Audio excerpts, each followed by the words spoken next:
Welcome to the world of adventure and discovery, where tonight we explore the age of exploration and the incredible conquest of the Aztecs.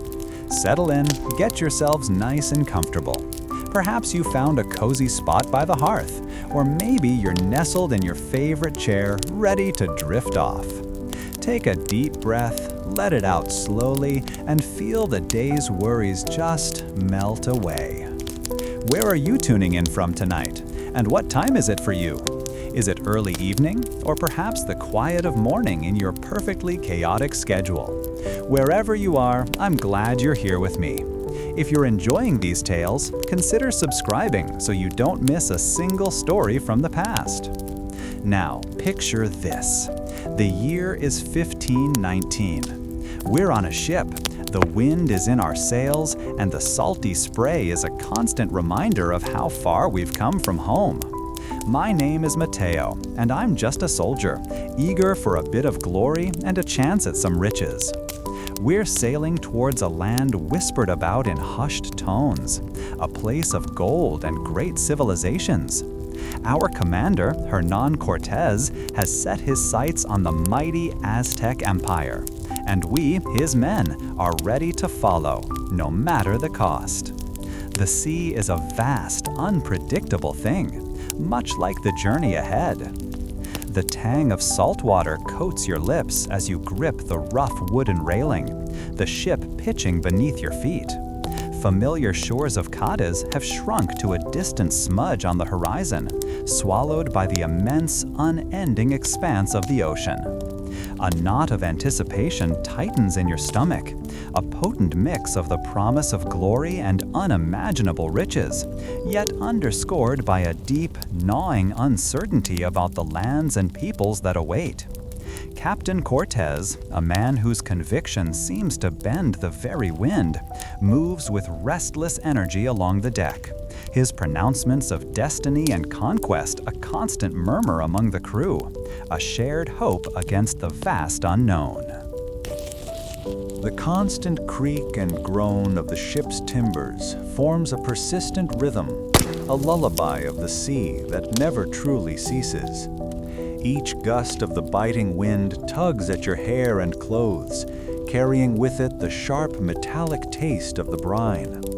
Below deck, the air is close and carries the distinct smells of tar, sweat, and stale provisions, a stark contrast to the fresh, bracing air above. You brace yourself against the swaying deck, your sea legs still finding their balance after weeks at sea, and feel the constant strain on your body from the relentless motion of the waves. This journey is a trial, not just of the body, but of the spirit. During one particularly rough patch, as waves crashed over the bow, you noticed Juan, a young recruit from your village, shivering uncontrollably, his face pale and slick with sweat. Your own meager supply of dried meat and hard bread felt impossibly precious, yet a powerful urge to share it, to offer even a small comfort to a fellow countryman, began to stir within you. This burgeoning sense of camaraderie, this whisper of duty that felt stronger than self-preservation, made you reach for your dwindling rations, a silent decision made in the echoing bowels of the ship. Weeks bled into months, marked only by the changing patterns of the stars and the dwindling reserves of food and fresh water. The vast, indifferent ocean stretched in every direction, a boundless blue that seemed to mock your small wooden vessel. Even Cortez's booming voice, usually so full of confidence, sometimes carried a subtle weariness, a sign that even the most determined leader could feel the weight of such a long voyage. You found yourself looking at the faces of your fellow sailors, seeing reflections of your own anxieties and hopes mirrored there, a shared reliance forming in the crucible of this immense undertaking. Then, a cry from the crow's nest shattered the monotony. "Land!" The words swept through the ship like a physical wave, bringing a surge of relief and renewed excitement. As the ship drew closer, a coastline emerged from the hazy distance, a riot of vibrant green against the deep blue sea. You strained your eyes, taking in the dense foliage and the unfamiliar, towering trees, a stark contrast to the rocky shores of home. The promise of solid ground, of a new beginning, filled you with a nervous energy that made your hands tremble slightly. As the anchor dropped with a splash that echoed across the calm waters, you stood at the ship's rail, gazing at the unfamiliar shore. The air, when you finally stepped onto the damp earth, was surprisingly mild, carrying the sweet, unfamiliar scent of blossoms you couldn't identify. Strange birds with calls unlike any you had ever heard flitted through the dense green canopy, their melodies a vibrant symphony. Before you, a small group of people, their skin the color of rich earth and their bodies adorned in brightly colored fabrics, watched your arrival with expressions of keen curiosity mixed with a quiet, guarded caution. This was the new world, and it was far more complex than any map or rumor had suggested. You felt the yielding texture of the sand and soil beneath your boots as you disembarked, a sensation entirely different from the creaking wood of the ship. The colors of the indigenous people's clothing were astonishingly bright, reds, blues, and yellows that seemed to shimmer in the soft light. Their faces, as they cautiously approached, held an intensity that was both unnerving and captivating. You were just one man among many, but the weight of the expedition, the ambitions of Spain, rested heavily on this initial encounter, making every gesture and glance feel immensely significant. Cortés, with his practiced charisma, began the delicate dance of first contact, offering small gifts and speaking in halting tones, relying heavily on gestures and the interpretations of the few indigenous individuals who had learned some Spanish.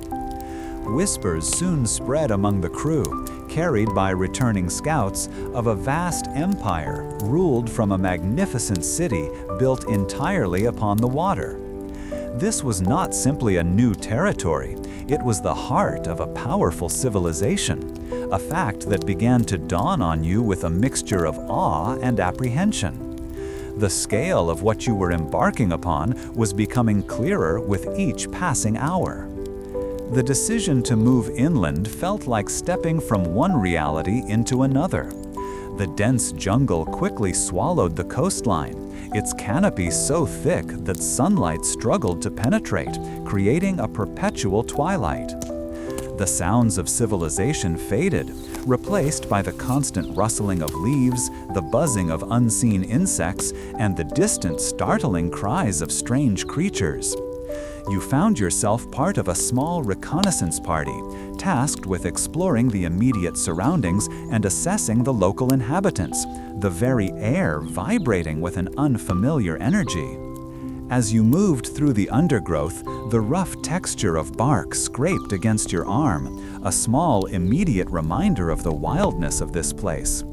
A brief shower passed overhead, leaving the air with a damp, earthy smell that clung to everything.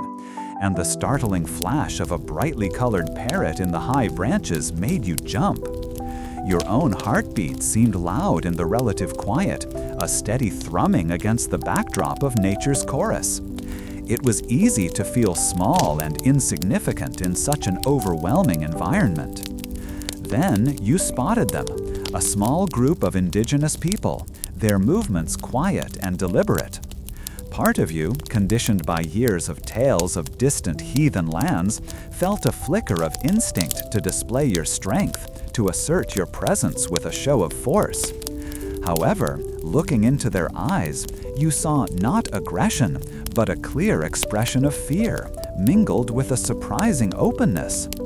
Recalling the earlier moment of sharing rations with Juan, a different impulse took hold. You lowered your sword slightly and extended a piece of hardtack, a small dry biscuit, in a gesture of peace. Their hesitant acceptance of this simple offering was a small victory, a moment of connection that felt more potent than any display of power. The journey continued, transforming from a brief scouting mission into the establishment of a more permanent camp, a base from which to gather information and solidify your presence. As more indigenous people were encountered, and as some began to tentatively trade with the Spanish, fragmented tales of the Aztec Empire began to reach your ears. These stories spoke of Tenochtitlan, a city of immense wealth, intricate social structures, and formidable power, a place that seemed to exist almost as a legend. You started to pick up a few basic words and phrases from the local guides, piecing together a rudimentary understanding of their world, the unfamiliar sounds gradually becoming less alien to your ears. You developed a cautious respect for an older guide named Ixtli, his face weathered and wise, his knowledge of the land and its people proving invaluable. Your earlier gesture of peace, the shared biscuit with the small group, had clearly made him more willing to trust and share his knowledge. And you found yourself listening intently to his descriptions of the customs and beliefs of his people. His quiet dignity and deep understanding of the natural world offered a glimpse into a way of life vastly different from your own, a life lived in harmony with the land rather than seeking to dominate it. One afternoon, as you were helping to reinforce the camp's defenses, emissaries arrived from the Aztec ruler Moctezuma. They presented Cortez with an astonishing array of offerings. Intricately crafted gold objects that gleamed in the sunlight, finely woven textiles adorned with complex patterns, and plumes of vibrant, exotic feathers that seemed to capture the very essence of the tropical birds. You stood among the watching soldiers, witnessing the Spanish hunger for this precious metal clash with the subtle political maneuvers of the Aztec delegation. And you began to truly perceive that this was not a simple land to be claimed, but a sophisticated civilization with its own intricate rules and ancient traditions. Cortez, however, made a decision that sent a ripple of grim determination through the ranks. He ordered the remaining ships to be scuttled, destroying any possibility of retreat. This bold, almost desperate move meant that there was no turning back. They were committed to this path, for better or worse. Your earlier choice to offer peace rather than aggression had not fundamentally altered the Spanish mission, but it had subtly reshaped your own internal view of how to engage with this new world, planting seeds of doubt about the righteousness of a purely forceful approach. Soon after, you joined the main expedition inland, a long, undulating column of Spanish soldiers and thousands of indigenous allies, primarily Tlaxcalans, who harbored a deep-seated animosity towards the Aztecs. The terrain shifted, moving from dense jungle to rolling hills, and the weight of your armor and supplies felt more pronounced with every step. The sheer number of your indigenous allies, their bright banners and distinctive armor a constant presence, was both reassuring and a source of constant wonder, a tangible sign of the complex web of alliances and enmities you were now entangled in. You learned to distinguish between the urgent warnings of your Tlaxcalan allies and their casual chatter, a crucial survival skill in this unpredictable land. Their sharp cries and animated gestures often signaled approaching danger or potential routes through the wilderness, and you found yourself relying increasingly on their instincts and knowledge. This growing reliance fostered a sense of shared purpose, even as the cultural differences remained vast, a testament to the shared dangers that bound you together on this arduous march. The first major confrontation with Aztec forces arrived with a terrifying suddenness. The battlefield erupted into a chaotic swirl of color, sound, and motion. You witnessed firsthand the effectiveness of the Aztec warriors' obsidian-edged weapons, their makwawit, which gleamed wickedly as they swung them with practiced precision, and their disciplined formations that moved with a frightening synchronicity. The sheer ferocity of their attacks tested your resolve and your training to their limits, and the air filled with the harsh mix of sounds that marked the brutal clash of two worlds. During a particularly fierce skirmish, you found yourself momentarily isolated, with a clear opportunity to press an advantage and potentially cut off a group of retreating Aztec warriors. However, a stronger impulse, a memory of Ixtli's caution and the value of regrouping, urged you to consolidate your position and ensure your immediate safety. You chose to fall back and rejoin your comrades, a decision that, while sacrificing an immediate gain, allowed you to participate in a more organized counterattack shortly after, demonstrating a growing pragmatism learned from your earlier interactions. Finally, after what felt like an eternity of marching, you arrived at Tenochtitlan, the legendary Aztec capital, and the sight that greeted you was nothing short of breathtaking. Built on a series of islands within a vast, shimmering lake, it was a marvel of engineering and artistry, a city rising from the water like a dream. Intricate canals served as its streets, teeming with canoes, and grand temples and palaces, their stones gleaming, reached towards the sky. Yet, beneath the undeniable splendor, you sensed an undercurrent of tension, a palpable unease, as Moctezuma, while seemingly welcoming, kept the Spanish confined within his palace complex, a gilded cage.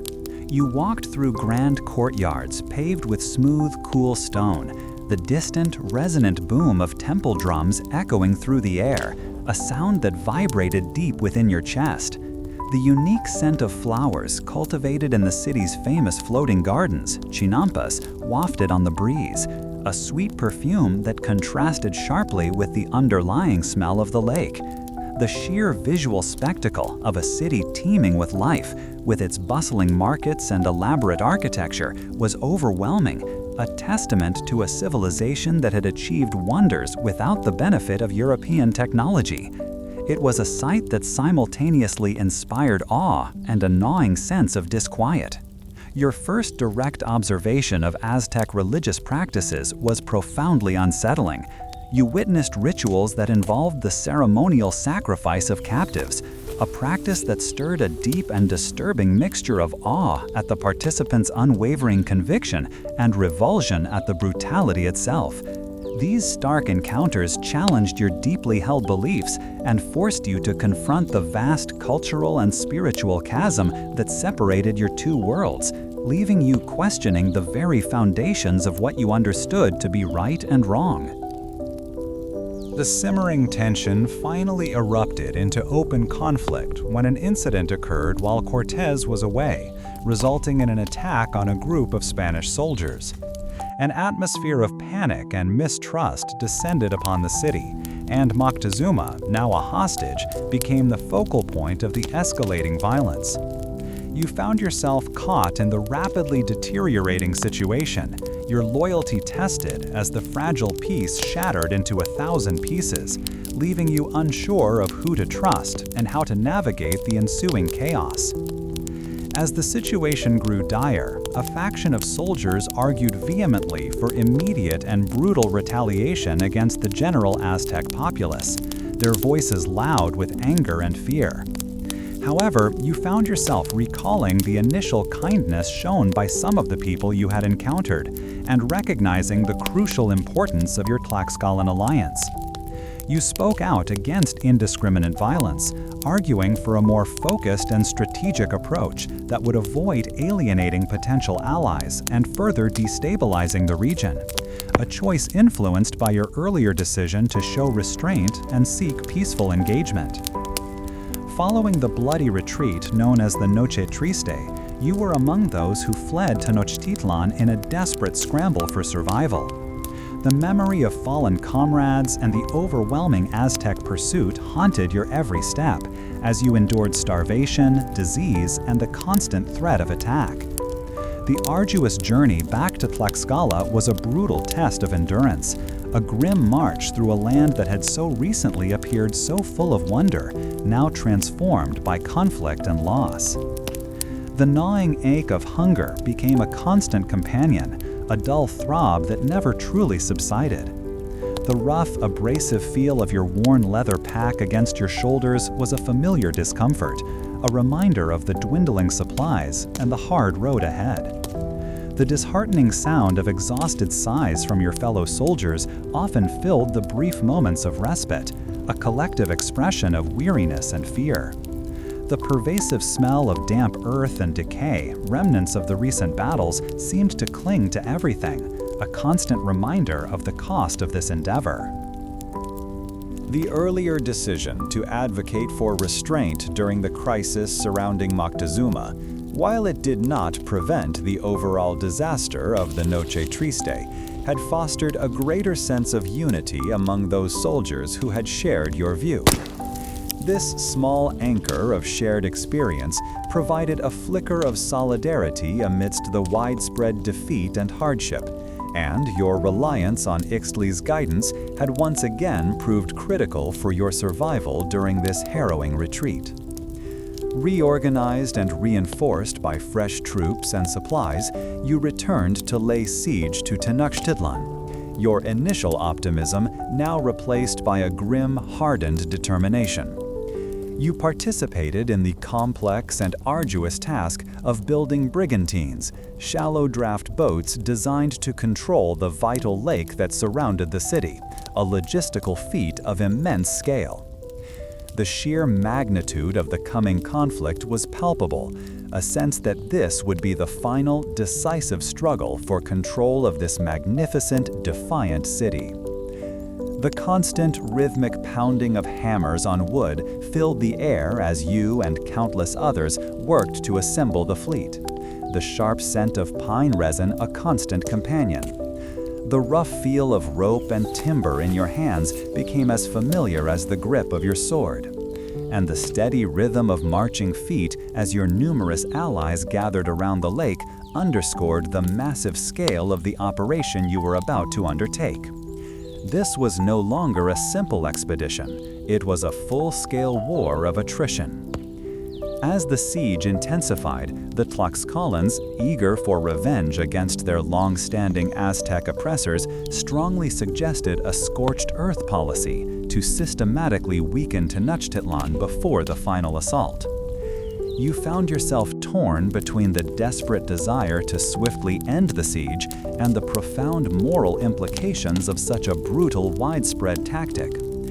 Influenced by your earlier experiences of showing mercy to individuals and recognizing the immense human cost of war, you advocated for a more strategic approach, one that focused on cutting off supplies and isolating the city, rather than widespread destruction. The fighting along the causeways connecting Tenochtitlan to the mainland was brutal and unforgiving. Each inch of territory gained was hard-won, marked by heavy casualties on both sides, and you witnessed firsthand the courage and desperation of the Aztec defenders as they fought fiercely for their homes and their way of life.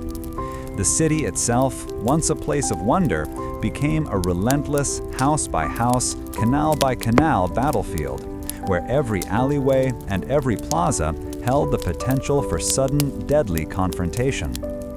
Your understanding of Aztec warfare and resilience deepened with each engagement. You saw their remarkable adaptability, their ability to fight with ferocity even when outnumbered, and their unwavering will to defend their city, a stark contrast to the initial impressions of a less sophisticated enemy that many of your comrades had held. Their determination was fueled by a profound connection to their homeland, a spirit that made them formidable opponents even in their direst circumstances. The final stages of the siege were upon you, and the devastating effects of disease, starvation, and relentless assault were visible everywhere within Tenochtitlan. You participated in the grim final push, fighting through the ruins of a once magnificent city, the air thick with the pervasive smell of smoke, death, and despair. The Aztec resistance, though severely weakened, remained fierce. Their new emperor, Cuauhtémoc, a symbol of their unyielding spirit, leading them in their desperate final stand. An oppressive silence would fall between waves of fighting, a brief respite that only served to amplify the sounds of the city's destruction. The taste of dust and dried blood was a constant in your mouth, and the visual devastation of shattered buildings and debris was a stark reminder of the conflict's ferocity. The palpable exhaustion that settled into your very bones was shared by all, a heavy weight that pressed down on every soldier as the end finally drew near. As the city finally fell, you witnessed the ensuing chaos of looting and the overwhelming temptation of immense riches that lay scattered amidst the ruins. You were presented with a stark choice: to participate in the immediate seizure of wealth, contributing to the disorder, or to attempt to bring some semblance of order to the chaos, perhaps ensuring a more equitable distribution of spoils, or at least preventing wanton destruction. Remembering the respect you had gained for Ixtli and your Tlaxcalan allies, you chose to help restore some semblance of order, influencing how some of your comrades behaved in the immediate aftermath of the conquest. Tenochtitlan, once a proud and vibrant capital, was now a shadow of its former glory, its magnificent structures reduced to rubble. You stood amidst the ruins, the air still carrying the faint scent of recent conflict and the lingering smell of damp earth. You had witnessed the end of an empire and the beginning of a new era, and the weight of your experiences pressed heavily upon you. The glory you had sought, the lives you had taken, the alliances you had forged, and the profound cultural chasms you had been forced to cross. You reflected on the man who had first sailed from Spain, the eager recruit full of dreams of conquest.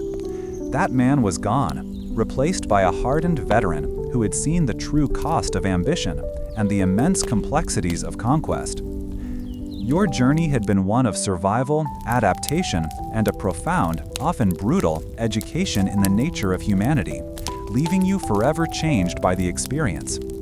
The weight of this transformative journey settles into your understanding. The groan of timbers became a familiar song, a constant reminder of our distance from home. Now, as the ship finally dropped anchor, a profound stillness settled over the water, broken only by the cries of seabirds unlike any I had ever heard. The scent carried on the breeze was a complex mix of damp earth and sweet, unknown blossoms, a fragrant welcome to a world so unlike Spain. Stepping onto the soft, yielding sand, I felt a strange shift in the very ground beneath my boots. It seemed alive, breathing. Before me stretched a land painted in hues so vibrant they almost hurt the eyes, a panorama of verdant green and the brilliant colors of the people who emerged from the foliage. Their fabrics, woven with intricate patterns, shimmered in the sunlight, and their faces, framed by dark hair, held expressions of deep curiosity mixed with an understandable caution. This initial landing was not a conquest, but a hesitant meeting, a moment where the vastness of the ocean felt less imposing than the vastness of the unknown before us. The ship's anchor, heavy and encrusted with barnacles, now rested on the seafloor, its duty done for the moment. We, the soldiers, disembarked onto the shore, the damp earth clinging to our boots and the unfamiliar ground giving way slightly with each step. The air, though not heavy, was alive with a constant, high-pitched humming, the calls of birds whose songs were intricate melodies completely alien to my ears. This cacophony of nature was a stark contrast to the ordered sounds of our ships, a testament to the wildness of this new place. As we moved further inland, the vegetation grew denser, the foliage a riot of greens and blues and reds, punctuated by flashes of equally colorful birds flitting through the canopy. This was not the barren land some had rumored, but a place bursting with life, a place that seemed to possess a beauty I had only dreamt of in the grandest European gardens. It was a silent promise of riches, but also a powerful reminder of our smallness in this vast, untamed world. Cortés, ever the strategist, immediately began preparations for contact. He ordered the men to ready the gifts we had brought, items of glass and metal and fine cloth, intending to offer them to the local leaders. I watched him, noting the sharp focus in his eyes, the way he spoke with a confident authority that seemed to inspire even the most apprehensive among us. We had no choice but to trust his judgment. Our very survival depended on it. While he engaged in this delicate dance of diplomacy, I observed the indigenous people who had gathered at a respectful distance. Their garments were a marvel, intricately woven and dyed in shades of crimson, gold, and deep indigo, a stark contrast to our functional, somber military attire. Many carried simple tools or spears, but their bearing was proud, their curiosity open yet guarded. This initial encounter felt less like a meeting of conquerors and conquered, and more like two different worlds tentatively reaching out to touch, each uncertain of what the other might bring. Through careful exchanges, aided by the few words we had managed to learn from our initial captives, a clearer picture of this land began to emerge. We were told, through gestures and broken phrases, of a mighty empire that ruled from a city of unparalleled splendor. A city built not on solid ground, but upon the waters of a vast lake. This revelation, spoken by leaders who carried themselves with great dignity, sparked a renewed sense of wonder and ambition among our ranks. The sheer notion of such a place, a city that seemed to defy the very earth, was almost unbelievable. Yet the earnestness in the eyes of our informants lent it a powerful credibility. It painted a picture of a civilization far more advanced than we had anticipated, one that commanded immense power and resources, a complexity that began to challenge the simpler narratives of conquest we had carried from Spain. As these initial introductions concluded and small gifts were exchanged, a realization began to dawn within me. My decision on the ship to share my meager rations with the feverish comrade had felt like a simple act of compassion. Yet here, witnessing these hesitant exchanges, I saw how such small acts of perceived kindness, even between strangers from different worlds, could subtly alter perceptions. The cautious respect shown by the local leaders, the way they met our gaze rather than flinching away, felt like a distant echo of that moment of shared humanity. This was not a world of easily subdued peoples. It was a land populated by those with their own customs, their own pride, and their own established order. The tales of a great city built on water, a place of legend and power, only underscored this growing understanding, hinting at the formidable challenges that lay ahead for Cortés and his expedition. We learned that the ruler of this vast empire was a man of immense prestige and power, a leader whose name was spoken with reverence by his people. He resided in this magnificent lake city, a place of canals and causeways where life flowed differently than on the solid mainland.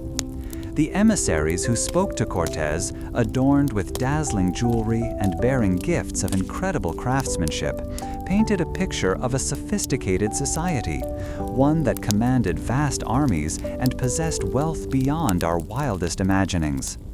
The gold they presented was not merely decorative. It spoke of a mastery of metals and a cultural significance that we were only beginning to grasp. This wealth, displayed so openly, ignited a familiar spark of avarice in many of the men, a hunger for the riches promised by this new world. Yet I found myself more captivated by the sheer artistry and the hints of a deeply rooted civilization. The impact of our decision to embark on this journey, to leave the familiar shores of Spain behind, was now a palpable reality. That earlier act of sharing provisions, a small gesture born of instinct and empathy, seemed like a distant memory. Yet its spirit of shared experience resonated as we stood on this alien shore.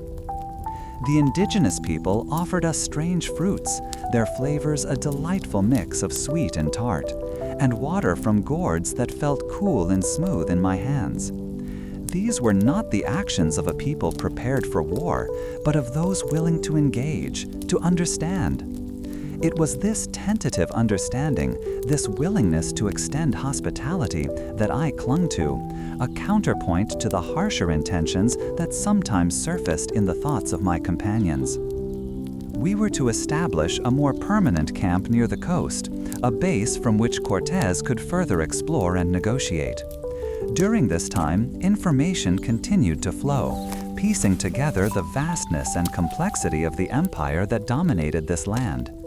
The whispers of Tenochtitlan, the city on the lake, grew louder, accompanied by descriptions of its intricate layout, its towering temples, and its bustling marketplaces.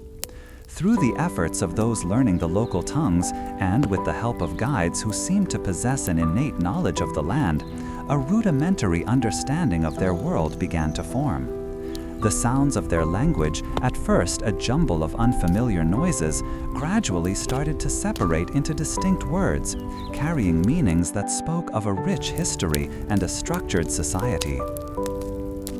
Among these guides, one man, an elder whose name was Ixtli, proved particularly valuable.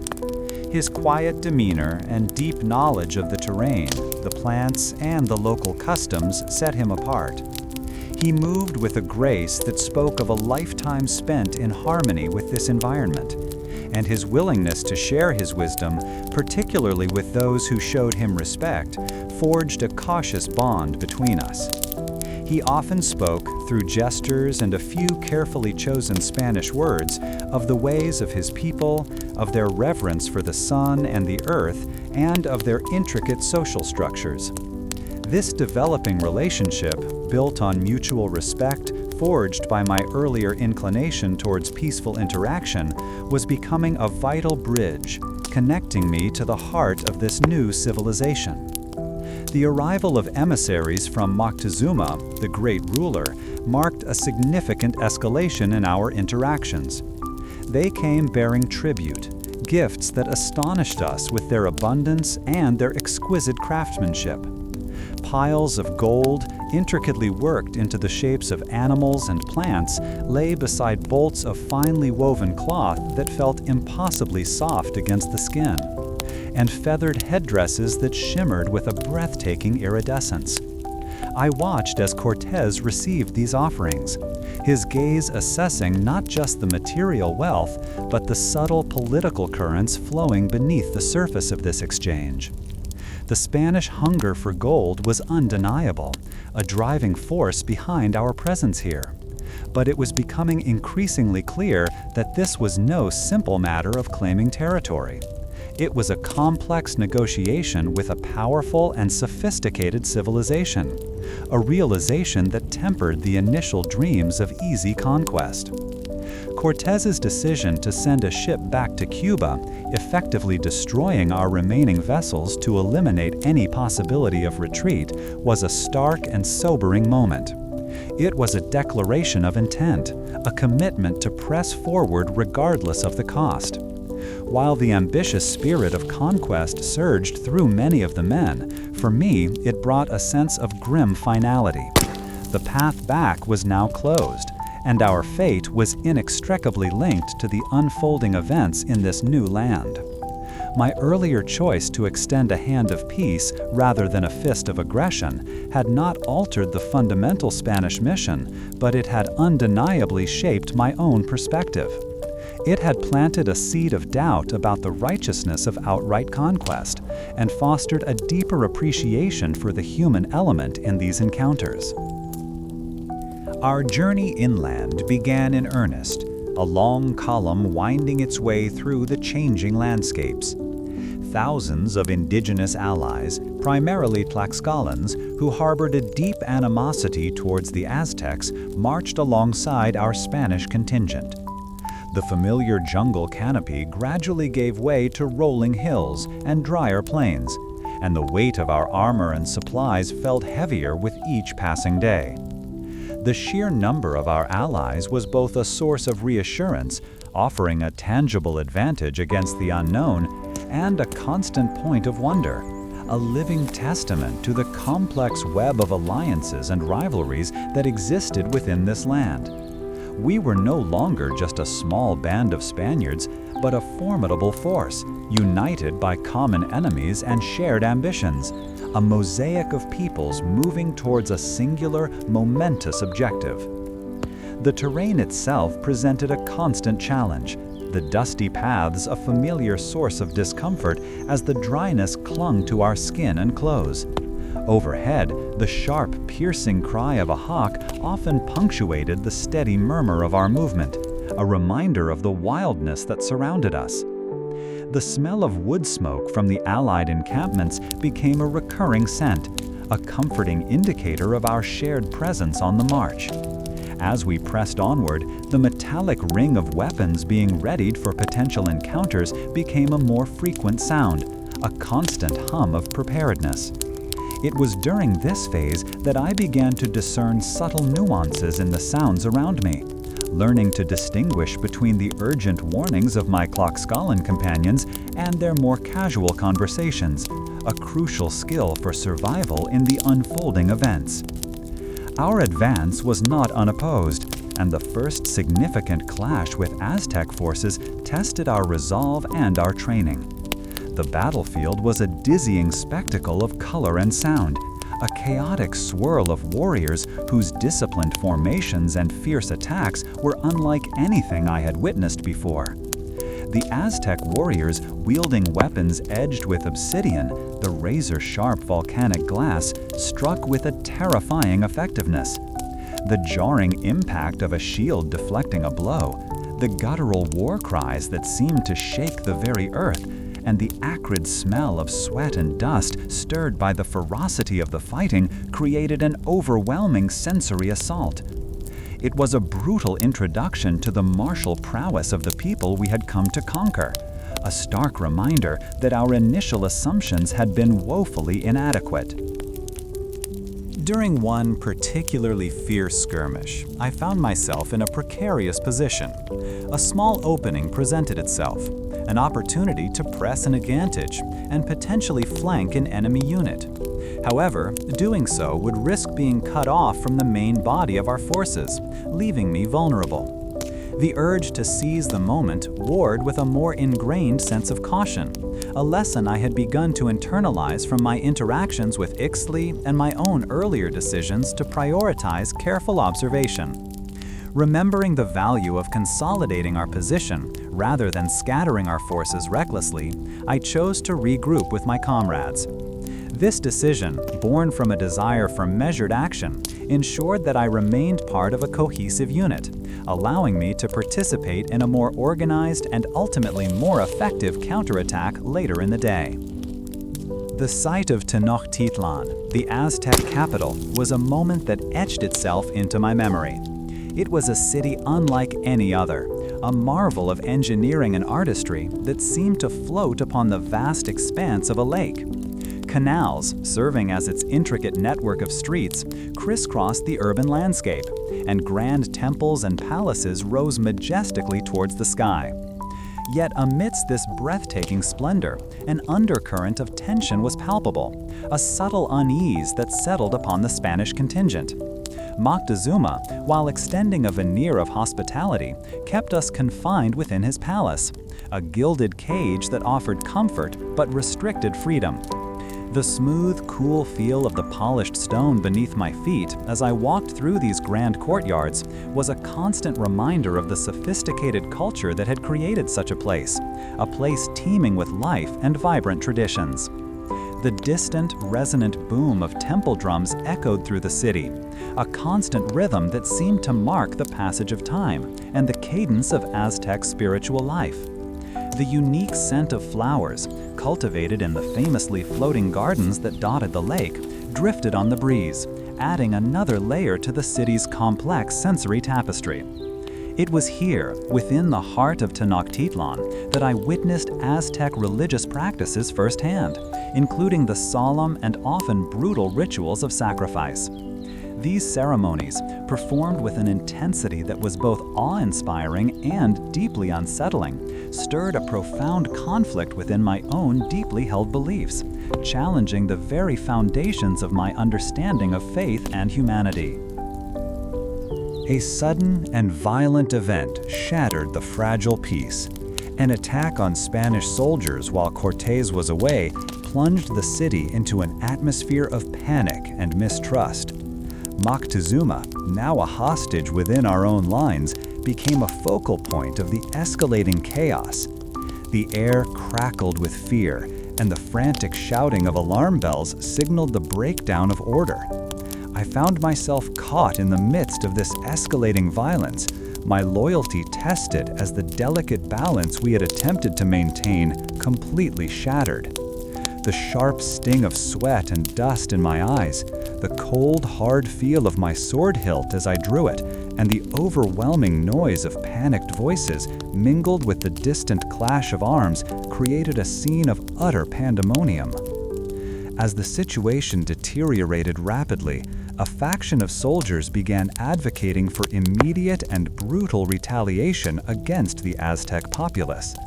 Their voices, fueled by fear and anger, called for decisive action, for a crushing display of Spanish might to quell the uprising.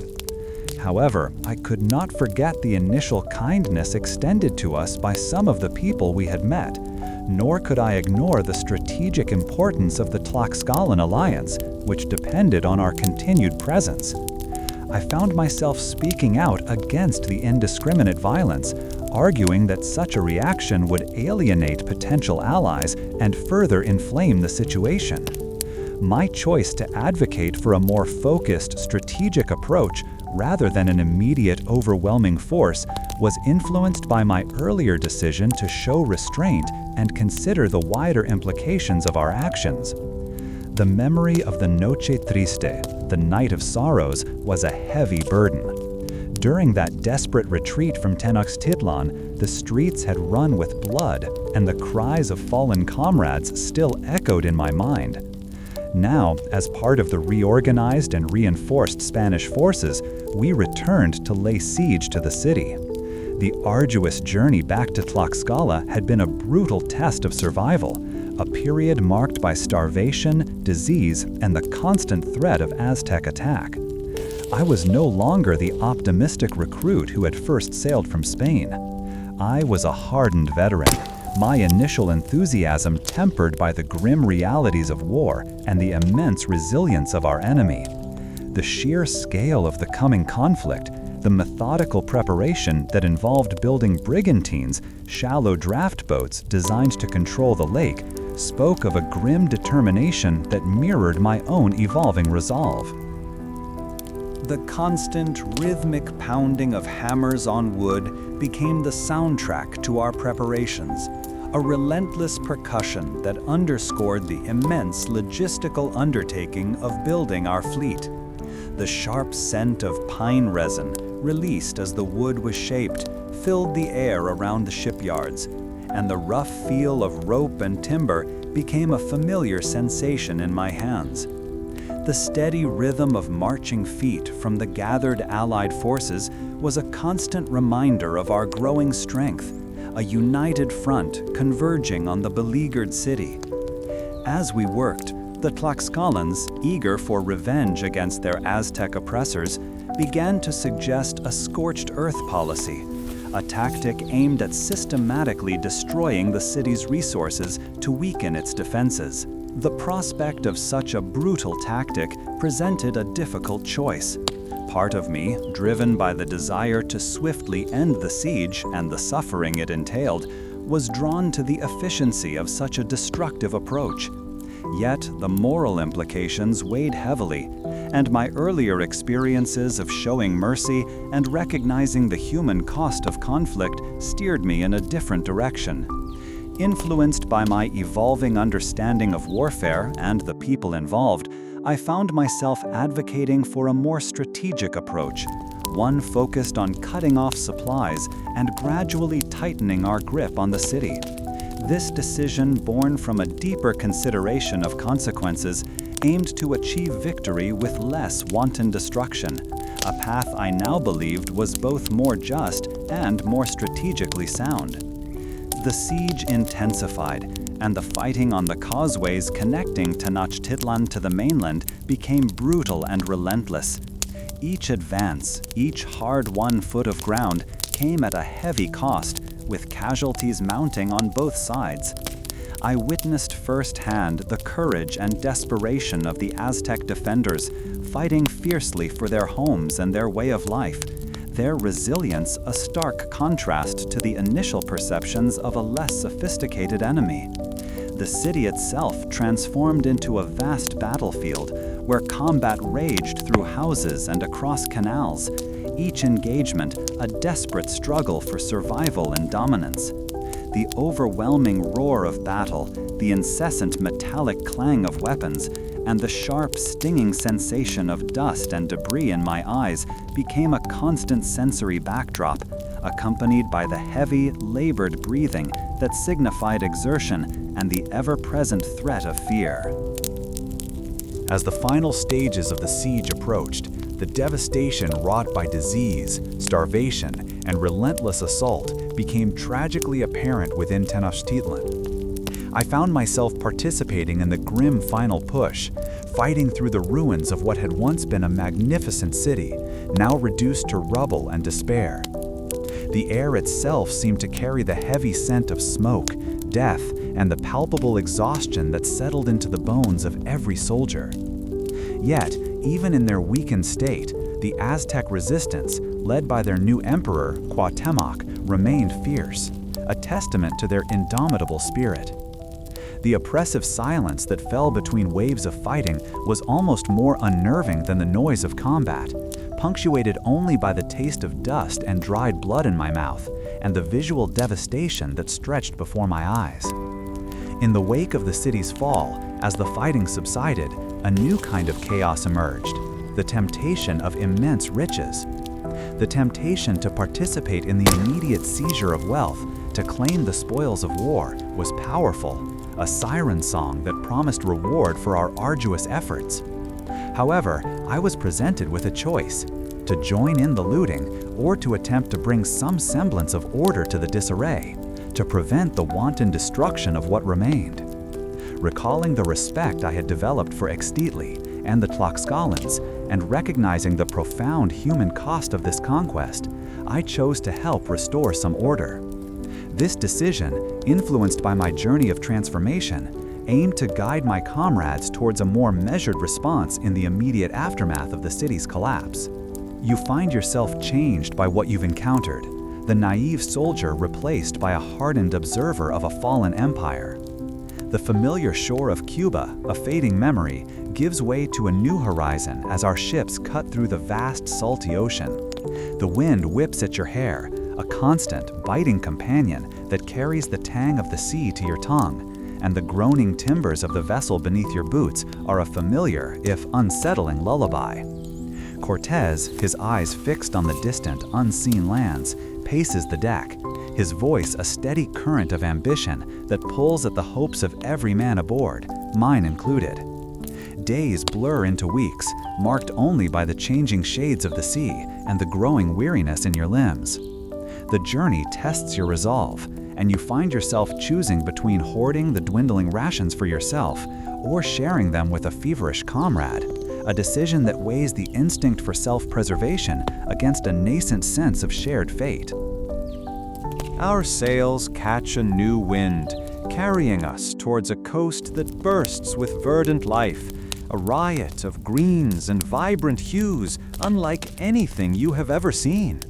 As the anchor drops, a symphony of strange bird calls fills the air, and an unfamiliar sweetness, the perfume of blossoms unknown to Spain, drifts across the water.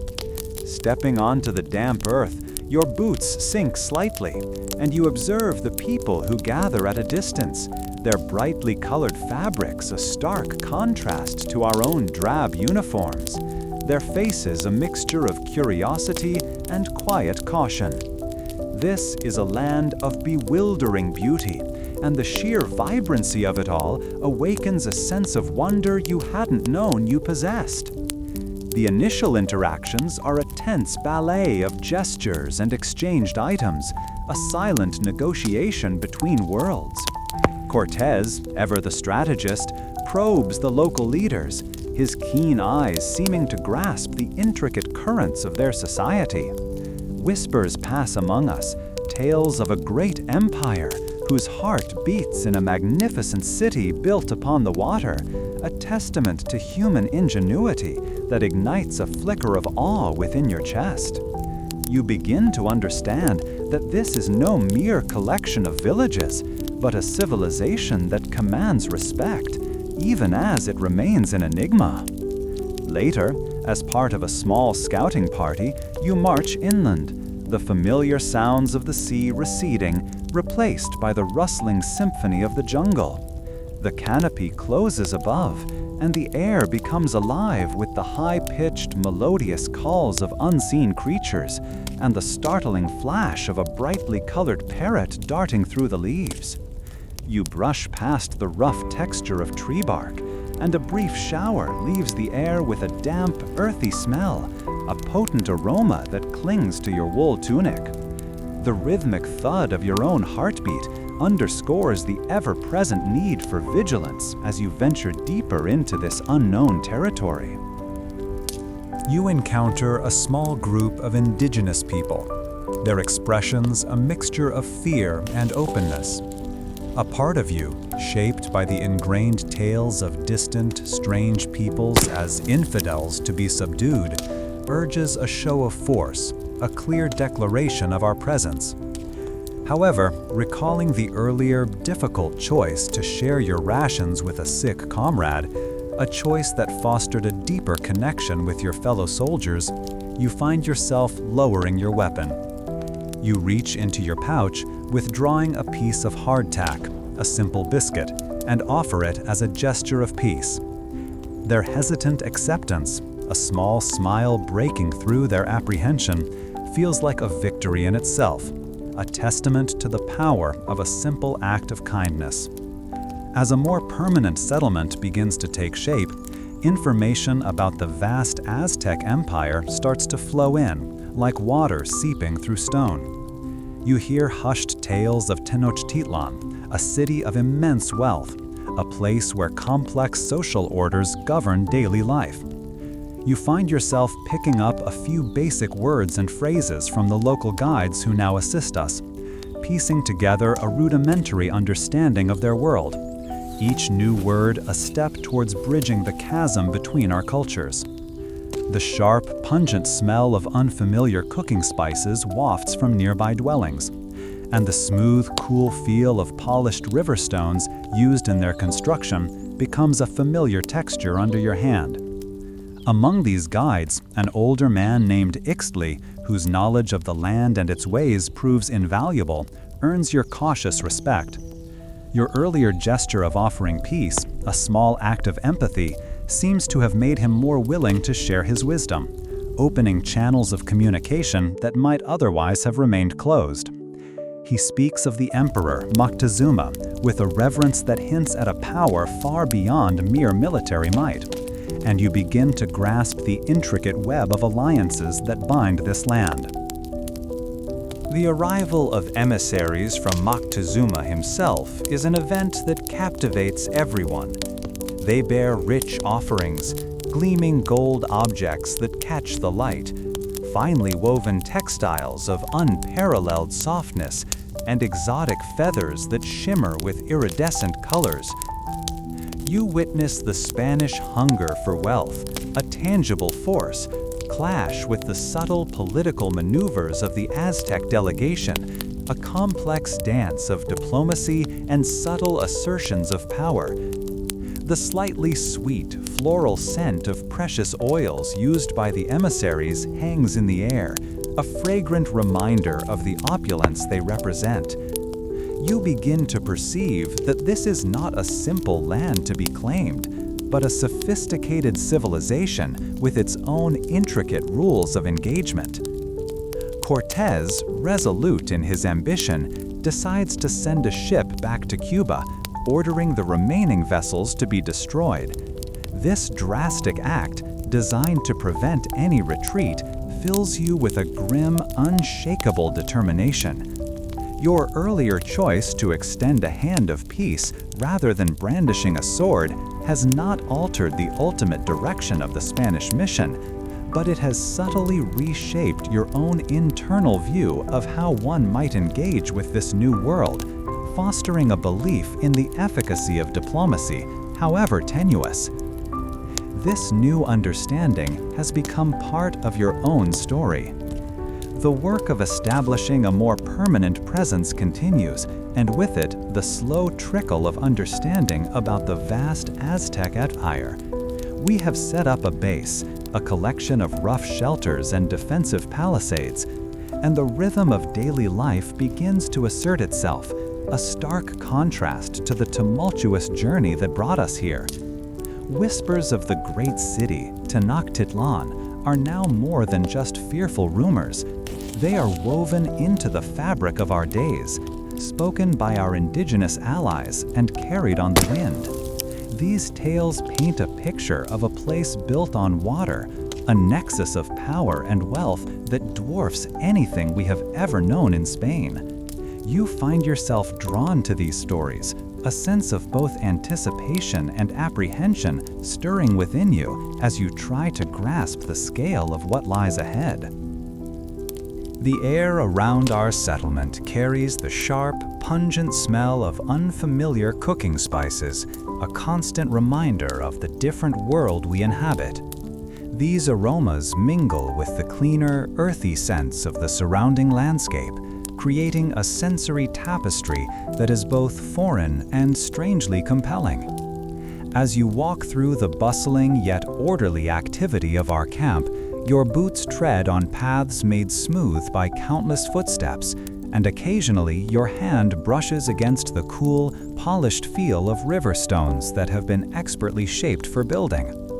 These tactile sensations, so different from the rough wood of the ships or the yielding earth of the coast, hint at a civilization with a profound appreciation for craft and artistry.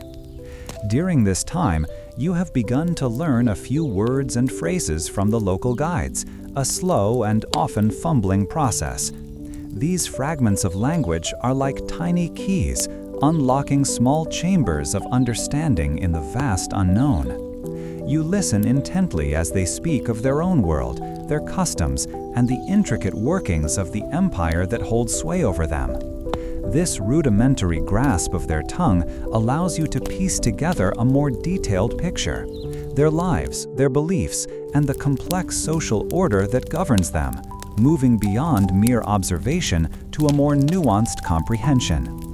In this period of settling in, a particular relationship has begun to form.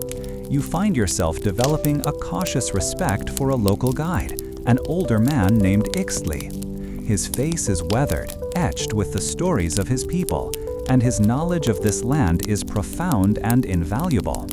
Your earlier gesture of peace, the offering of hardtack to a group of indigenous people back in Chapter 3, a moment driven by a nascent empathy that grew from your decision to share rations with a sick comrade on the ship, has clearly made him more willing to share his wisdom. This act of quiet kindness seems to have opened a door that might otherwise have remained closed, fostering a bond of trust. It is through Ixtli that much of your growing understanding of the Aztec Empire is filtered. He speaks of the vastness of its reach, the intricate system of tribute that flows into its heart, and the complex alliances and rivalries that define its political landscape. You learn that the empire is not a monolithic entity, but a tapestry woven from many different threads, each with its own history and traditions. This realization adds another layer of complexity to your mission, suggesting that our interactions will be far more nuanced than a simple conquest of untouched lands. The stories of Tenochtitlan, the capital city, are particularly captivating. Ixtli describes it as a marvel of human endeavor, a testament to the ingenuity and determination of its people. He speaks of causeways that link it to the mainland, of canals that serve as thoroughfares, and of towering temples that reach towards the sky. The sheer scale and sophistication of this city, as recounted by him, begin to reshape your perceptions, suggesting a society with a rich cultural heritage and a profound connection to its environment.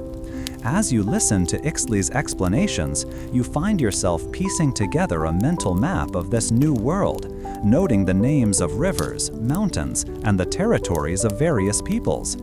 This process of learning is not merely academic, it is tied to your very survival and the success of our endeavor. The more you understand, the better prepared you are to navigate the challenges that lie ahead, and the more your initial assumptions about this land and its inhabitants begin to shift and evolve.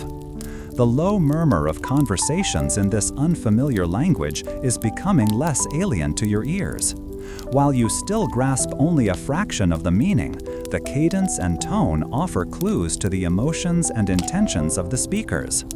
This gradual acclimatization to the sounds of the land and its people is a significant step in your personal journey, fostering a deeper connection to the world around you.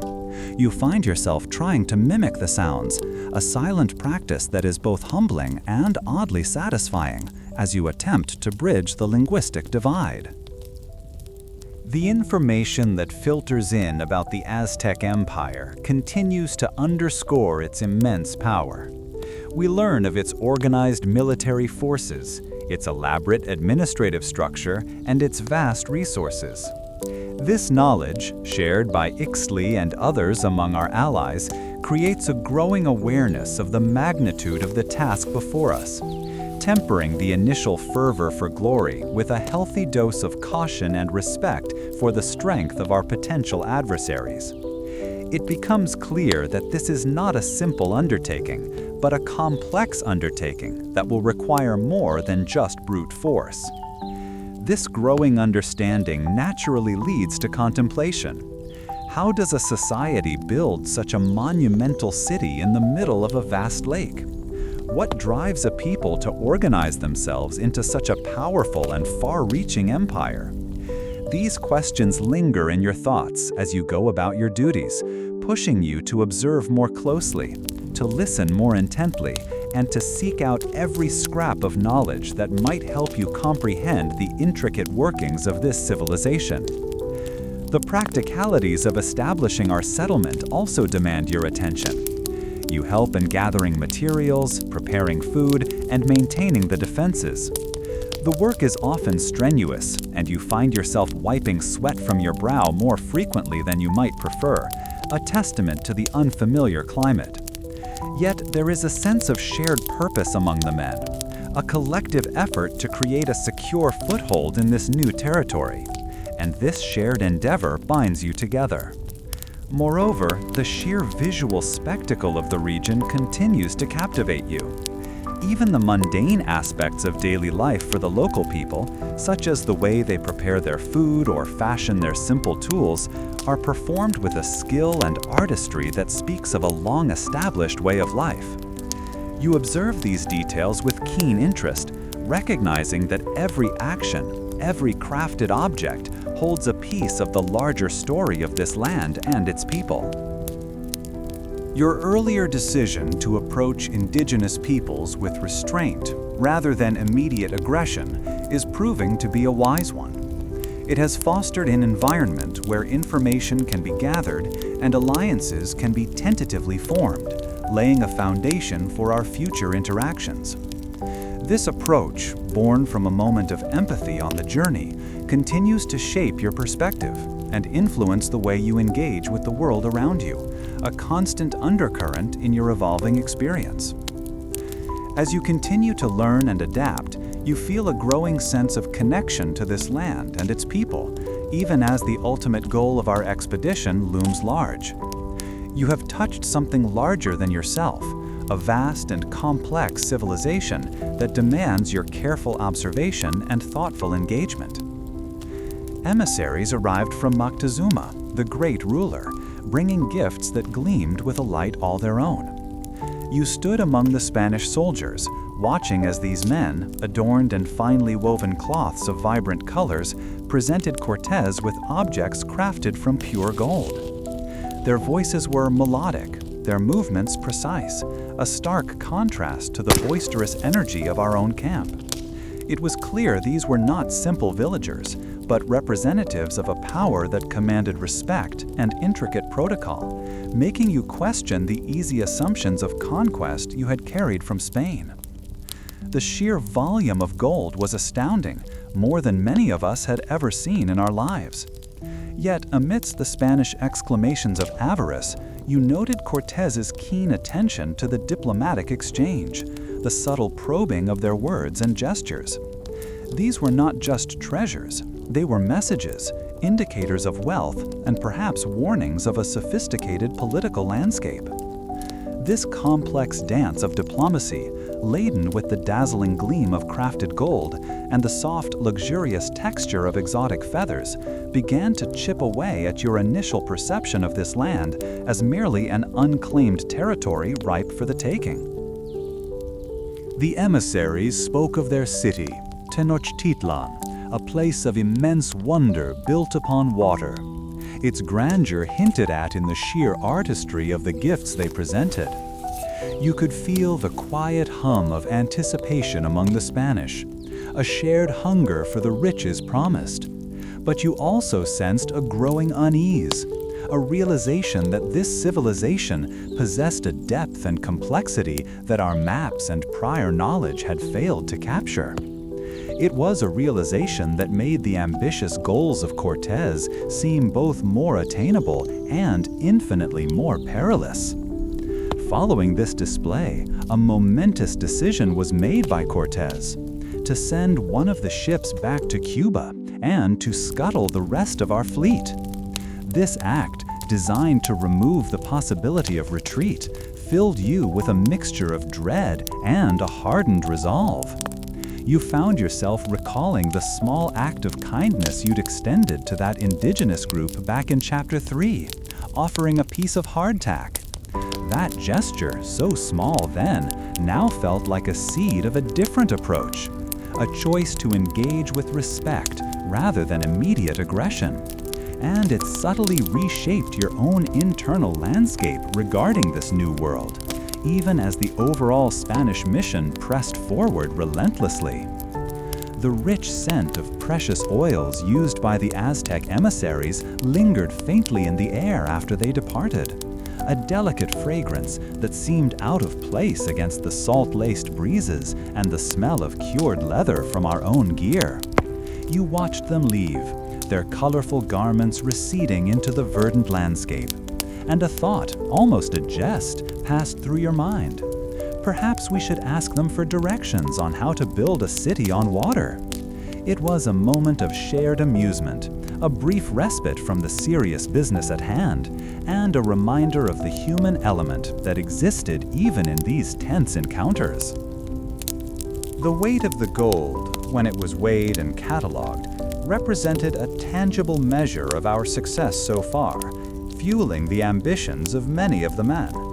Yet, as you looked at the finely worked pieces, the intricate designs, and obvious skill involved, you couldn't shake the feeling that we were dismantling something beautiful, something ancient and profound. This wasn't just about plunder.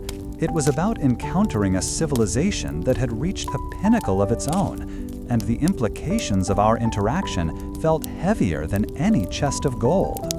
The Aztec emissaries spoke of tributes owed and alliances maintained, detailing a network of power that stretched across the land. You began to understand that their society operated on a complex system of obligations and loyalties, a far cry from the feudal structures you knew. One emissary, in particular, seemed to convey a sense of guarded pride as he described their warrior traditions, noting how they trained from a young age to hone their skills. This detail about their rigorous warrior training struck you as a particularly fascinating aspect of their culture, one that hinted at a deep-seated discipline. The sheer variety of textiles presented, from finely woven mantles to intricately embroidered sashes, spoke of specialized crafts and a developed economy. You found yourself admiring the patterns, the way colors were combined, and the delicate feel of the threads against your rough fingers. These were not merely clothes, but expressions of status and identity, and you realized that judging them by our own standards would be a grave error. It was becoming increasingly clear that understanding their customs was as important as understanding their military strength.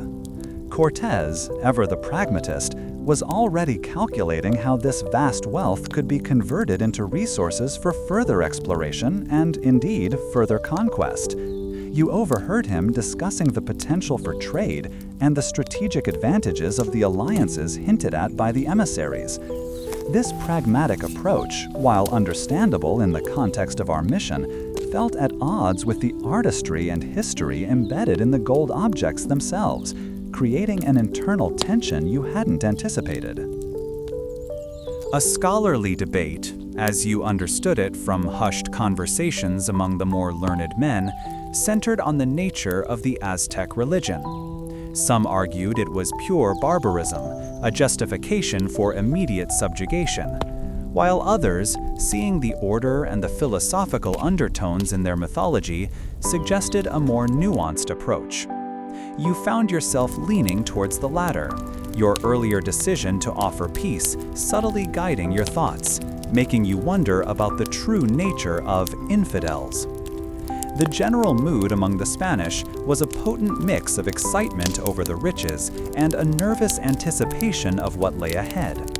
You noticed how the men who had been part of your earlier, smaller reconnaissance missions now carried themselves with a different air, a little more worldly, perhaps a little more cautious. This burgeoning understanding of the complexity of the land and its people was slowly transforming the raw ambition into something more measured, at least in some of your comrades. The emissary's departure left a lingering quiet, a stillness that felt profound after the vibrant energy they brought. You found yourself contemplating the immense journey that had brought us here, the vast ocean crossed, and the strange new world we had landed upon. It was a moment of reflection, realizing how much further there was to go and how much more there was to learn before any true understanding of this place could be achieved. The sheer opulence of the gifts, particularly the intricate goldwork, served as a constant reminder of the wealth that fueled our expedition. You found yourself mentally cataloging the different types of metalwork, the delicate filigree, the hammered reliefs, and the sheer quantity of precious metal. This visual feast, coupled with the tactile experience of handling some of the smaller pieces before they were secured, imprinted itself upon your memory, a vivid testament to the civilization we were beginning to interact with. The intricate details of the Aztec artistry now lived in your memory. You joined the great column moving inland, a river of men and a torrent of indigenous allies flowing across the varied terrain. The once familiar, damp earth of the coast gives way to drier, dustier paths as the land rises into rolling hills. You adjust the weight of your armor, the leather straps digging into your shoulders, and the pack on your back feels like an extension of your own weariness. Vigilance is a constant companion now. Every rustle in the undergrowth, every distant bird call sharpens your senses. The sheer number of your Tlaxcalan allies, their war paint vibrant against their skin, is a sight that both reassures and fills you with a sense of profound wonder at the scale of this undertaking. The dry ground kicks up fine particles with each step, coating your boots and the lower parts of your legs in a thin, pale film. You find yourself constantly wiping sweat from your brow, the effort of the march draining you. A hawk circles high overhead, its sharp cry cutting through the general hum of movement, a reminder of the vastness of this unfamiliar sky. Nearby, the distinct, comforting smell of wood smoke drifts from the small encampment of your allies, a scent that speaks of shared effort and temporary respite. The metallic ring of weapons being readied, the scraping of sword against scabbard, the clink of a mailed glove, is a low, constant undertone to the sounds of your passage. You are learning to read the subtle cues of your Tlaxcalan companions, a skill that has become as vital as mastering your own blade.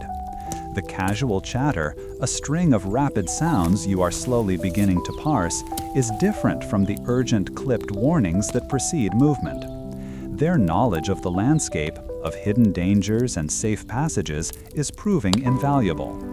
You are becoming more adept at navigating this terrain, your steps more sure, your understanding of its rhythms deepening with each mile covered. The initial kindness you showed to the people of the coast, a choice made in Chapter 3 to offer peace rather than aggression, continues to resonate. It fostered a cautious respect from certain individuals, like the elder Ixtli, who, in Chapter 4, began to share his knowledge of this land and its people. This foundation of respectful engagement, however small, subtly influences how your own small group interacts with the various indigenous peoples encountered on this march, distinguishing you from those who rely solely on intimidation. The memories of the diplomatic exchanges from Chapter 5, the opulent gifts from Moctezuma's emissaries and their subtle language weigh on your mind. They painted a picture of a society far more complex than the initial tales of simple conquest suggested. Cortez's decision to scuttle the ships, a drastic act to eliminate any thought of retreat, solidified the gravity of your commitment. You are now irrevocably bound to this expedition, your earlier doubts mingling with a growing grim determination. The journey inland presents a different kind of challenge, a more sustained effort of will than the initial voyage. The terrain itself seems to test your resolve, the constant march demanding a steady output of energy. You observe the resourcefulness of your allies, how they draw water from hidden springs and identify edible plants, knowledge gleaned from generations of living in harmony with this land.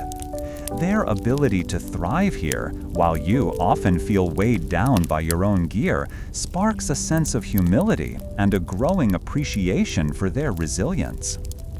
The sheer diversity of the Allied forces is striking. Alongside the Tlaxcalans, other groups who resent the Aztec dominance have joined your column.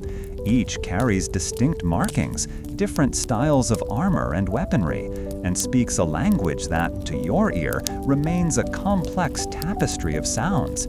Yet, despite these differences, a shared purpose binds them, an agreement to stand against the empire that has held sway over them for so long.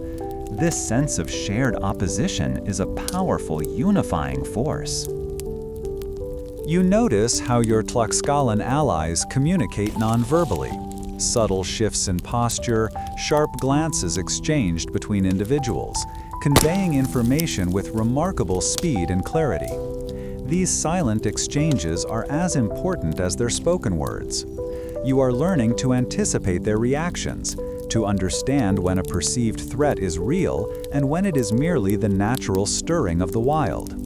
This growing comprehension is a vital step in your own survival and in the success of the greater endeavor. The knowledge that you are moving deeper into Aztec territory, towards the heart of their power, stirs a mixture of apprehension and a strange excitement. The tales of their great city, Tenochtitlan, built on water, seem almost mythical. Yet the solid reality of the marching column, the disciplined movements of your fellow soldiers, grounds these aspirations in tangible purpose. Your past experiences, from the initial landfall to the diplomatic encounters, have shaped you into someone who understands that victory here will not be simple. This march is not just a physical journey, it is a continuous learning experience. You are being schooled in a new kind of warfare, one that blends European tactics with the ferocity and understanding of the indigenous fighters. The skills you are honing, the ability to discern true danger from false alarm, to read the land and its people, are proving to be as critical as the strength of your sword arm. You feel yourself becoming more than just a soldier. You are becoming an observer, an adapter, a participant in something vast and transformative. You feel the significance of this arduous journey shaping your understanding of the world in your bones. The air, usually filled with the salty tang of the sea that had been your constant companion for weeks, now carried a different scent, Rich, damp earth mingled with the sweet perfume of blossoms you couldn't name. As your boots finally met solid ground, sinking slightly into the yielding soil, a wave of relief washed over you, quickly followed by a surge of awe. The land unfolded before you, a tapestry of vibrant greens and startling colors, alive with sounds that were entirely alien, the calls of unseen birds high in the dense canopy above. This was not the barren landscape some had whispered of. This was a world brimming with an unfamiliar energy, and people clad in brightly patterned cloths watched your arrival with eyes that held a cautious curiosity. You adjusted the heavy leather strap of your shield, the familiar weight a small comfort in this bewildering place. Cortez, ever the focal point of any gathering, was already engaged in exchanges with the local leaders who approached with stately grace. Gestures, spoken words in a language you strained to understand, and the presentation of gifts, intricately woven textiles, polished stones, and small objects of gleaming gold, marked the hesitant beginning of contact. It was during these initial moments that you truly grasped the scale of the endeavor. These were not simple villagers, but representatives of a powerful, organized realm, with whispers among the men speaking of a magnificent city built upon water, a capital of immense renown. Later, marching inland as part of a scouting party, the dense jungle seemed to swallow the sounds of your small company, leaving only the rustling of leaves and the distant, piercing cries of creatures hidden from view. The rough bark of trees grazed your arms as you passed, leaving a faint trail of damp earth clinging to your tunic. A brief, sudden shower had passed through moments before, leaving the ground soft and the air filled with a fresh, clean scent. And as you pushed aside a broad, wet leaf, a flash of iridescent blue and green signaled the flight of a parrot, a fleeting burst of color against the emerald backdrop. It was then, near a small, clear stream, that you encountered them. A handful of indigenous people, their movements hesitant, their eyes wide with a mixture of fear and wonder. A part of you, hardened by the voyage and the ingrained tales of the infidel, felt a primal urge to assert dominance, to make your presence known with a show of strength. Yet, seeing the naked apprehension in their faces, a memory surfaced of your earlier decision to share your meager rations with a feverish comrade on the ship. This memory, this internal echo of compassion, guided your hand. Instead of reaching for your sword, you slowly unlatched a small pouch from your belt, offering a piece of hardtack, the dry, familiar biscuit, a stark contrast to the vibrant world around you. As your company established a more permanent camp, word began to spread like wildfire, hushed tales of the vastness and might of the Aztec Empire. Tenochtitlan, the legendary city of which you had only heard whispers, began to take on a clearer shape in your mind, a place of immense wealth, governed by a complex social order that seemed both distant and increasingly tangible. You found yourself listening intently to the local guides, particularly an older man named Ixtli, whose knowledge of the land and its ways was as deep and ancient as the towering trees surrounding your encampment. He taught you a few words, simple phrases that began to bridge the chasm of language, and your earlier gesture of peace had clearly made him more receptive to sharing his wisdom. The arrival of emissaries from Moctezuma, the supreme ruler, brought with them a tangible sense of the empire's grandeur. They bore gifts that dazzled your eyes, intricately worked gold objects that seemed to capture the very sunlight, cloaks of an impossibly soft texture woven from fine threads, and feathers of brilliant hues arranged in patterns of exquisite artistry. You watched, a silent observer, as the Spanish hunger for these riches clashed with the subtle diplomacy of the Aztec delegation, a delicate dance of power and perception. It became undeniably clear that this was no simple land ripe for the taking. It was a sophisticated civilization with its own intricate rules and ancient traditions, a realization that brought with it a fresh wave of respect and a healthy dose of apprehension. Cortés, in a move that cemented the gravity of your undertaking, ordered the ships that brought you here to be made ready for return to Cuba, then promptly ordered them dismantled. This drastic measure, designed to remove any thought of retreat, filled you with a grim resolve. Your earlier choice to offer peace to the small group of indigenous people hadn't altered the ultimate Spanish ambition, but it had, perhaps, subtly shifted your own internal lens, making you more aware of the distinct peoples and cultures you were encountering. This growing understanding, though still nascent, felt like a crucial foundation for what lay ahead. Now, a long column stretched out before you, a river of men and thousands of indigenous allies, many of them Tlaxcalans who harbored a deep enmity for the Aztecs, following you inland. The landscape transformed from the dense jungle to rolling, sun-baked hills, and the weight of your armor and supplies felt heavier with each step, the constant need for vigilance a dull ache in your gut. The sheer multitude of your Tlaxcalan companions was a comforting sight, a testament to the shifting alliances, yet it also stirred a sense of wonder at the sheer scale of this undertaking.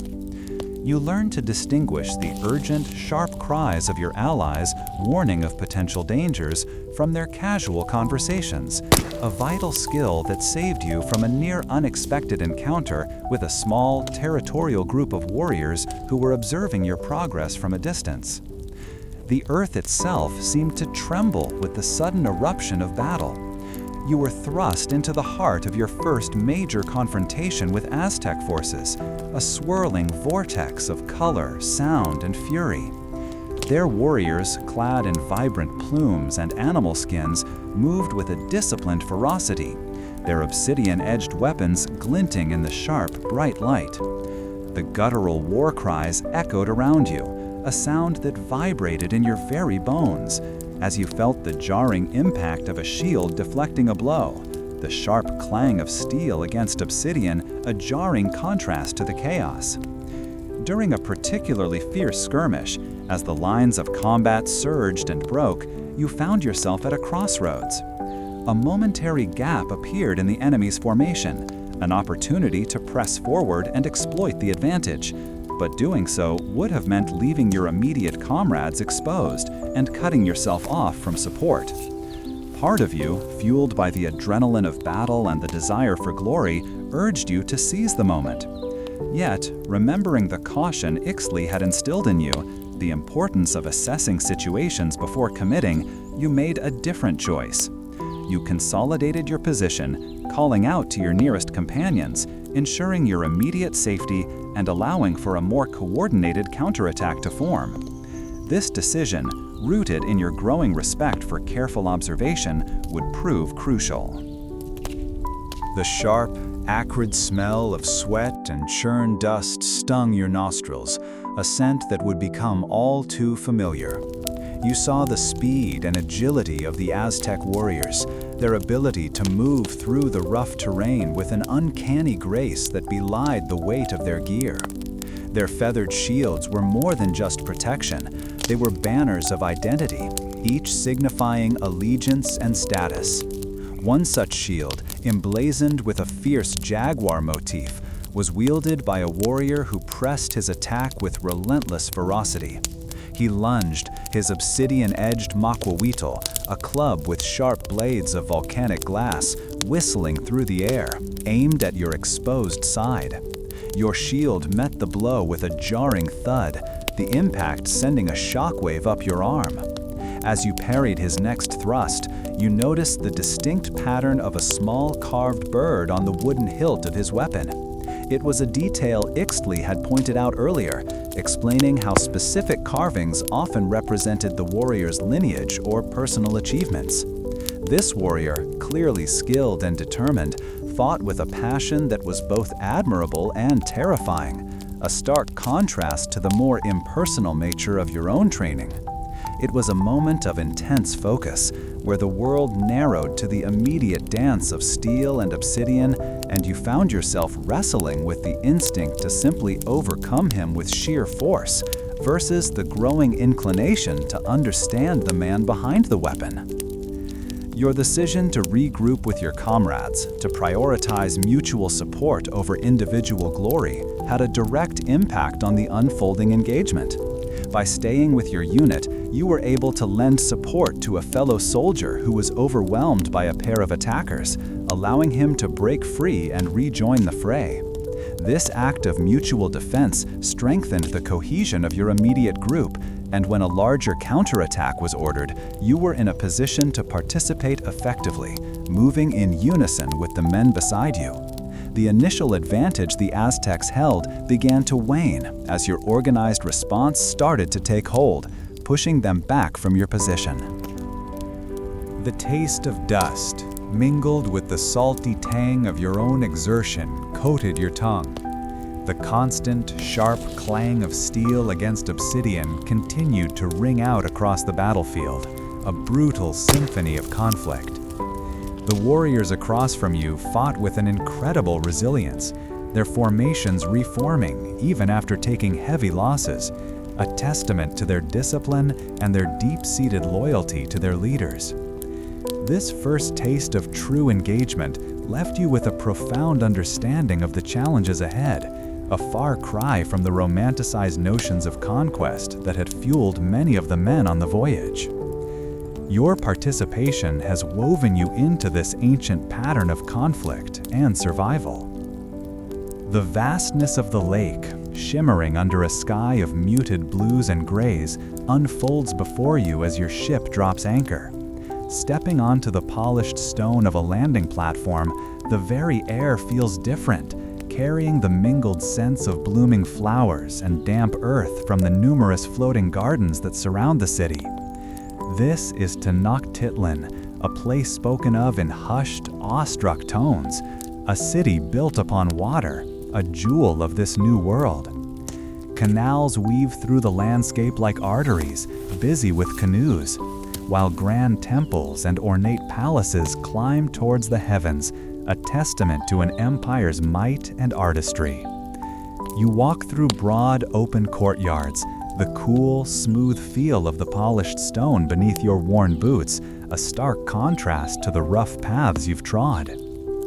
You have journeyed far, through dense jungle and across challenging terrain, and the sight of this magnificent capital is both exhilarating and strangely unsettling. The sheer scale of the population moving through the city, dressed in vibrant, finely woven fabrics, is overwhelming. Their faces, though often calm, carry a watchfulness that speaks of a deep, inherent caution. During your march inland, your decision to offer a piece of hardtack to a small group of indigenous people, a gesture of peace rather than aggression, has begun to shape how some of these encounters unfold. This choice, influenced by your earlier act of compassion towards your feverish comrade on the ship, continues to foster a fragile bridge of understanding. Even now, within the heart of this seemingly welcoming capital, an undercurrent of tension persists.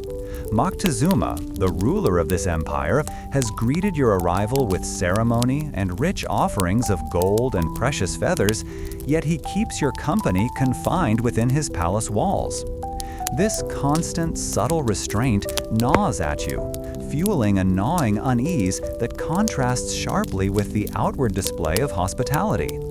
You observe Aztec priests and citizens engaging in their rituals, the resonant boom of temple drums echoing across the city, a sound that vibrates deep within your chest, stirring a profound and unsettling mixture of awe and revulsion. The Aztec practices you witness, particularly their sacrificial rites, challenge the very foundations of your faith and understanding of the world. These are not simple folk to be easily swayed, but a people with deeply ingrained traditions and a complex spiritual life.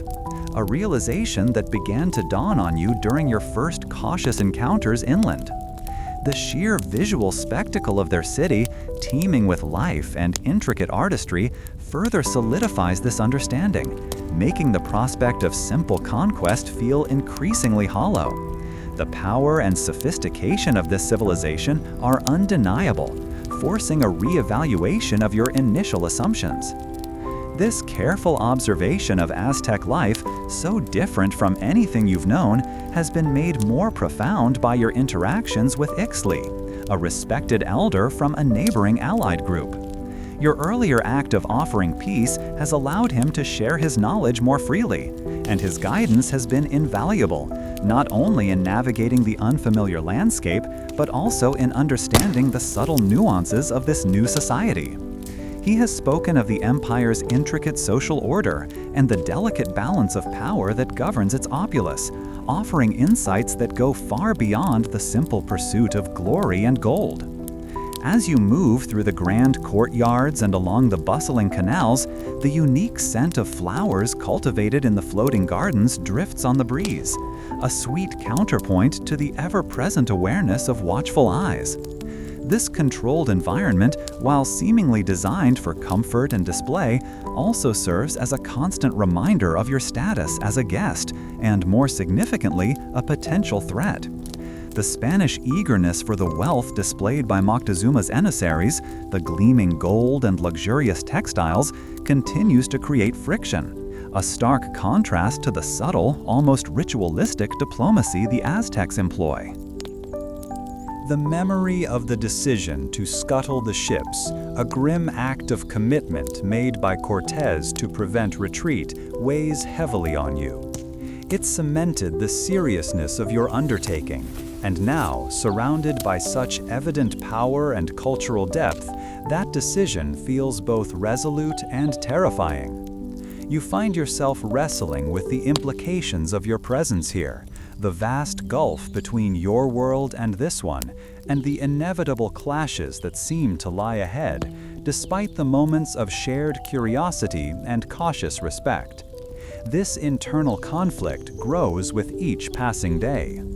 You begin to understand that the true challenge here is not merely military, but deeply cultural and spiritual.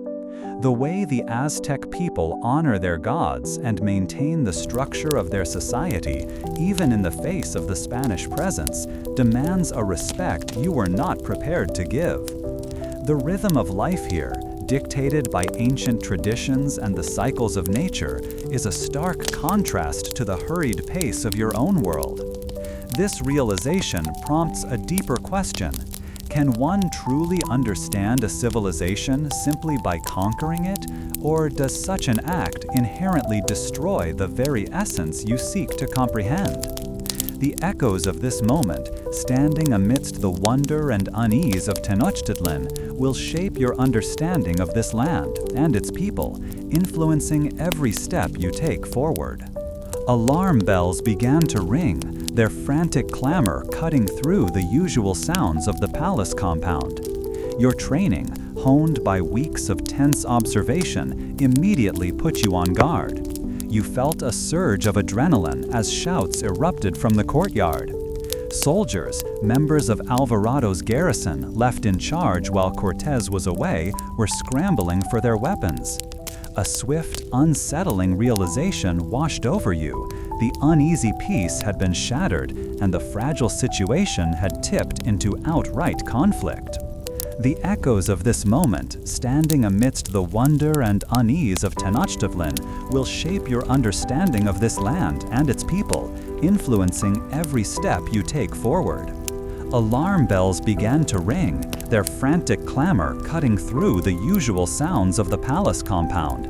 Your training, honed by weeks of tense observation, immediately put you on guard. You felt a surge of adrenaline as shouts erupted from the courtyard. Soldiers, members of Alvarado's garrison, left in charge while Cortés was away, were scrambling for their weapons. A swift, unsettling realization washed over you. The uneasy peace had been shattered, and the fragile situation had tipped into outright conflict. The air, usually filled with the low hum of activity from the palace occupants and the distant city sounds, now pulsed with a frantic energy. The sharp sting of sweat and dust began to water your eyes, a physical manifestation of the growing panic. Your hand instinctively went to the familiar, cold, hard feel of your sword hilt, its weight a small comfort in the rising tide of chaos. The overwhelming noise of panicked voices and the distant clash of arms created a disorienting clamor, each sound a jolt to your nerves. What had started as isolated skirmishes quickly escalated. Reports flooded in of Aztec warriors, emboldened by Cortés's absence and perhaps sensing an opportunity, attacking the Spanish quarters.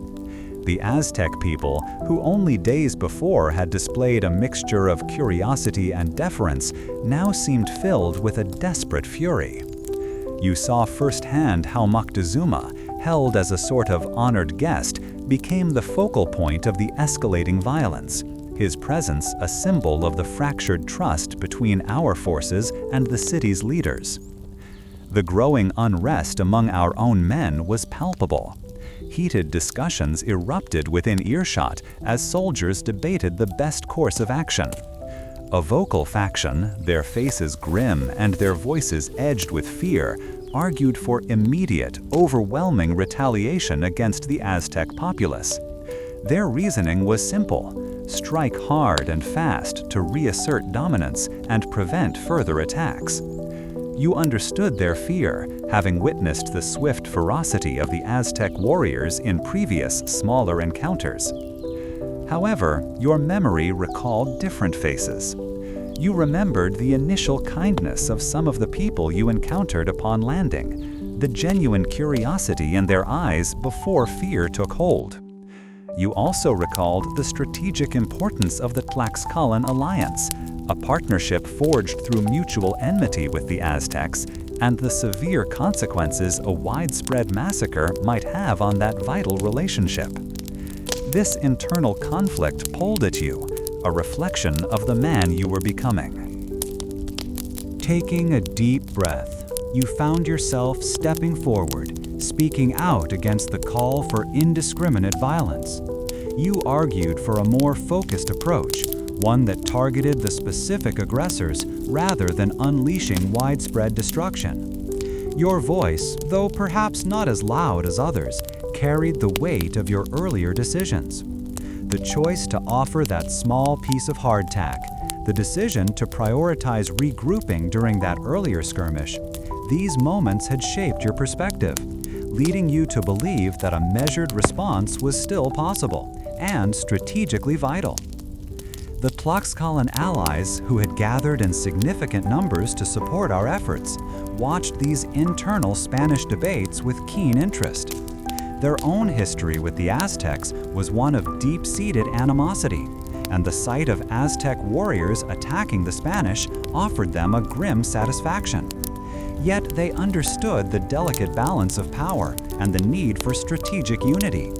They had proven to be invaluable partners, their knowledge of the terrain and their fierce loyalty a cornerstone of our presence. This internal Spanish debate was a microcosm of a larger, more complex challenge. The Aztec leadership, while outwardly compliant with Moctezuma's presence among us, clearly harbored deep resentments and a desire to reclaim their autonomy. The very act of holding their ruler hostage, a move Cortés had deemed necessary for control, had become a potent symbol of our perceived arrogance and a catalyst for open rebellion. The cultural chasm between our two peoples was proving to be far wider than anticipated. You observed how the Aztec warriors, when they chose to fight, employed a chilling discipline. Their feathered headdresses and brightly colored shields made them a vivid spectacle, But their coordinated movements and the deadly effectiveness of their obsidian-edged weapons, maquahuitl, clubs with sharp volcanic glass blades, were truly formidable. The sheer ferocity of their attacks, even in these localized engagements, was a stark reminder of their capabilities and their deep commitment to defending their city and way of life. A few soldiers muttered jokes about the confusion, a nervous attempt to lighten the tense atmosphere. One soldier, wiping his brow with a dusty cloth, nudged you and said, "Seems our welcome party decided to liven things up a bit, eh?" You managed a brief, tight smile, though your mind was already racing through tactical possibilities. Such moments of dark humor, though sparse, provided brief respites from the overwhelming stress of the situation. The situation required a clear understanding of who was allied with whom. The Aztec Empire, as you were learning, was not a monolithic entity. Various city-states and peoples had been subjugated by the Aztecs, and many held a deep-seated desire to break free from their dominion. Our alliance with the Tlaxcalans was a prime example of this, and their continued support was crucial for our survival and any future endeavors. This complex web of loyalties meant that any action we took had ripple effects far beyond the immediate skirmish. As the fighting continued and the immediate threat seemed to stabilize slightly, you saw evidence of the ongoing scholarly debate among your peers. Some argued that the Aztec people were inherently prone to violence and religious extremism, pointing to their sacrificial practices as proof of their barbarity. Others, like yourself, were beginning to see a more nuanced reality, a civilization with its own intricate social structures, complex beliefs, and a fierce pride in their independence, pushed to extremes by our presence and actions. You have become witness to the shattering of a fragile peace. The biting wind, carrying the faintest scent of damp earth from unseen forests, whipped strands of hair across your face. Behind you, the memory of Tenochtitlan's gleaming towers was a cruel mockery. The Noche Triste, that night of sorrows, still echoed in your ears. The desperate shouts, the panicked splash of bodies into the lake, the relentless clamor of pursuit. Now you stumbled with the weary remnants of Cortez's army, a shadow of the proud force that had entered the Aztec capital weeks before. The gnawing ache of hunger was a constant companion, a hollow hollowness in your belly that mirrored the emptiness in your spirit. Your worn leather pack, once filled with the promise of adventure, now felt like a burden, its rough, abrasive texture a constant reminder of how far you had fallen from those early days of hope. The journey back towards Tlaxcala, our uneasy allies, was a gauntlet of hardship. Every step felt heavier than the last, each breath a conscious effort. The disheartening sound of exhausted sighs from your fellow soldiers became a mournful soundtrack to our retreat. We were a broken column, scattered by misfortune and the ferocity of a people defending their home. Disease, a silent killer, began to pick off those weakened by hunger and fatigue. The pervasive smell of damp earth, once a neutral scent, now seemed to carry the undertones of decay, of things lost and left behind on the causeways and canals of the fallen city. It was a world stripped of its former glory, reduced to the stark, brutal reality of survival. The earlier decision to show restraint during the internal debates following Moctezuma's capture, a choice you made to value the Tlaxcalan alliance over immediate, indiscriminate vengeance, now proved its worth, though at a terrible cost. While it had not prevented the overall disaster of the retreat, it had fostered a quiet unity among those of us who had voiced similar concerns about the ruthless approach some advocated. This shared experience, this common thread of conscience amidst the chaos, provided a small anchor, a fragile sense of camaraderie in the face of overwhelming defeat. It was a stark contrast to the panicked self-preservation that had gripped so many others. Furthermore, your growing reliance on the quiet wisdom of Ixtli, the Tlaxcalan guide, became critical during this desperate exodus. His knowledge of the treacherous terrain, the hidden paths and safe water sources, was the only thing standing between many of us and a swift, lonely end. He moved with a resilience that seemed to defy the very land that had so thoroughly defeated us. His understanding of the local flora and fauna offering sustenance where our own efforts failed. His calm demeanor, a stark contrapoint to the anxiety that gnawed at your own gut, was a constant source of quiet strength. As we pressed onward, the landscape offered little respite. The rolling hills that had once seemed inviting now appeared as endless, unforgiving obstacles. We pushed through tangled undergrowth that tore at our skin, the rough, dry feel of dusty paths underfoot a constant friction. The distant, sharp cry of a hawk circling overhead seemed to mock our plight. A solitary hunter surveying a land where prey was plentiful, but hope was scarce.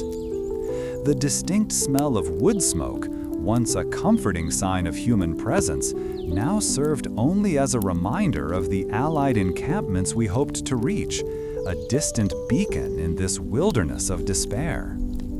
The constant need for vigilance remained, a deeply ingrained instinct honed by recent horrors. Every rustle in the undergrowth, every shadow that danced at the edge of your vision could be a harbinger of renewed attack. The metallic ring of weapons, once a sound of readiness and confidence, now seemed a fragile defense against an enemy that had proven so adept at turning our own strengths against us. The very air seemed to carry the ghost of past confrontations, a subtle tension that kept your senses on high alert, even as exhaustion threatened to dull them. This period of brutal retreat offered a stark reassessment of the enemy. We had entered Tenochtitlan with notions of an empire ripe for conquest, its people easily subdued.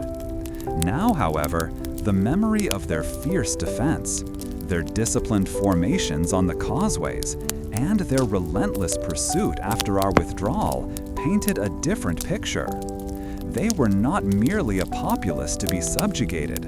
They were a people with a deep-seated resilience, a profound connection to their land and their way of life, and a capacity for warfare that had humbled us completely.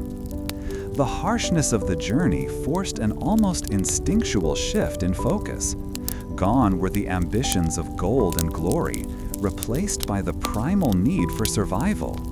You found yourself observing your companions with a new intensity, gauging their strength, their resolve, and their willingness to share the meager resources we possessed.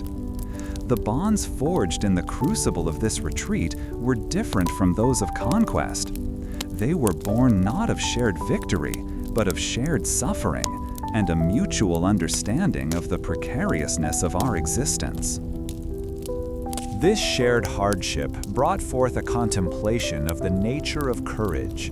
Was it the brashness of the initial assault, or the quiet endurance required to simply put one foot in front of the other when every muscle screamed for rest? The experience stripped away illusions, leaving only the raw truth of human capability and its limits. The vast, empty sky above, a silent witness to our travailing, seemed to ask questions of its own about the cost of ambition and the true meaning of valor in the face of overwhelming odds. Our interactions with our Tlaxcalan allies, though strained by our recent defeat, also took on a new dimension. Their own deep-seated animosity towards the Aztecs, which had drawn them to our side, was now tempered with a shared experience of loss. They saw our vulnerability, and in doing so, perhaps saw a reflection of their own struggles against the dominant empire. This shared experience, however grim, created a subtle shift in the dynamic, moving beyond mere alliance to a more nuanced, if still pragmatic, partnership. As we finally approached the relative safety of Tlaxcala, the physical toll was undeniable. Your limbs ached with a deep, persistent weariness, and the rough texture of your tunic, mended countless times, felt coarse against your skin. The persistent taste of dust and dried blood that seemed to cling to your mouth was a testament to the violence and hardship we had endured. Yet, with each mile that brought us closer to Tlaxcala, a flicker of renewed purpose began to stir. We had survived. You carry this hard-won survival with you as the world continues around you, a testament to your resilience. The shattered remnants of Tenochtitlan were a stark memory as you rejoined the Spanish forces and their Tlaxcalan allies. The defeat of the Noche Triste had been a bitter lesson, etching a grim determination into your spirit where initial optimism once resided. Now, gathered near the familiar shores of Lake Texcoco, a new plan began to take shape, a formidable undertaking that would require ingenuity and immense labor. The construction of brigantines, shallow draft boats designed to dominate the very waters that had once protected the island city. This immense task, requiring the hauling of timber and the skilled crafting of sails and ropes, would prove to be a testament to your collective will, a far cry from the swift conquest initially envisioned. The steady, rhythmic pounding of hammers on wood echoed across the encampment, a constant soundtrack to the dawn of this new phase. You joined the lines of workers, the rough feel of timber and the sharp scent of pine resin clinging to your hands and clothes. Across the sprawling assembly area, the steady rhythm of marching feet signaled the continuous arrival of your indigenous allies. Their numbers a reassuring sight that reinforced the scale of the challenge ahead. This was not merely a matter of military might. It was an operation of logistical marvel, demanding cooperation and shared purpose from a multitude of peoples united against a common enemy. The Tlaxcalans, still fueled by a fierce desire for vengeance against their Aztec overlords, proposed a brutal strategy, a scorched earth policy to systematically starve Tenochtitlan into submission. They spoke of burning crops and destroying any resource that might sustain the city's defenders. Part of you, remembering the desperate hunger and loss experienced during your retreat, understood the appeal of such swift and devastating action. It promised an end to the prolonged conflict and the potential for a quicker return to familiar comforts.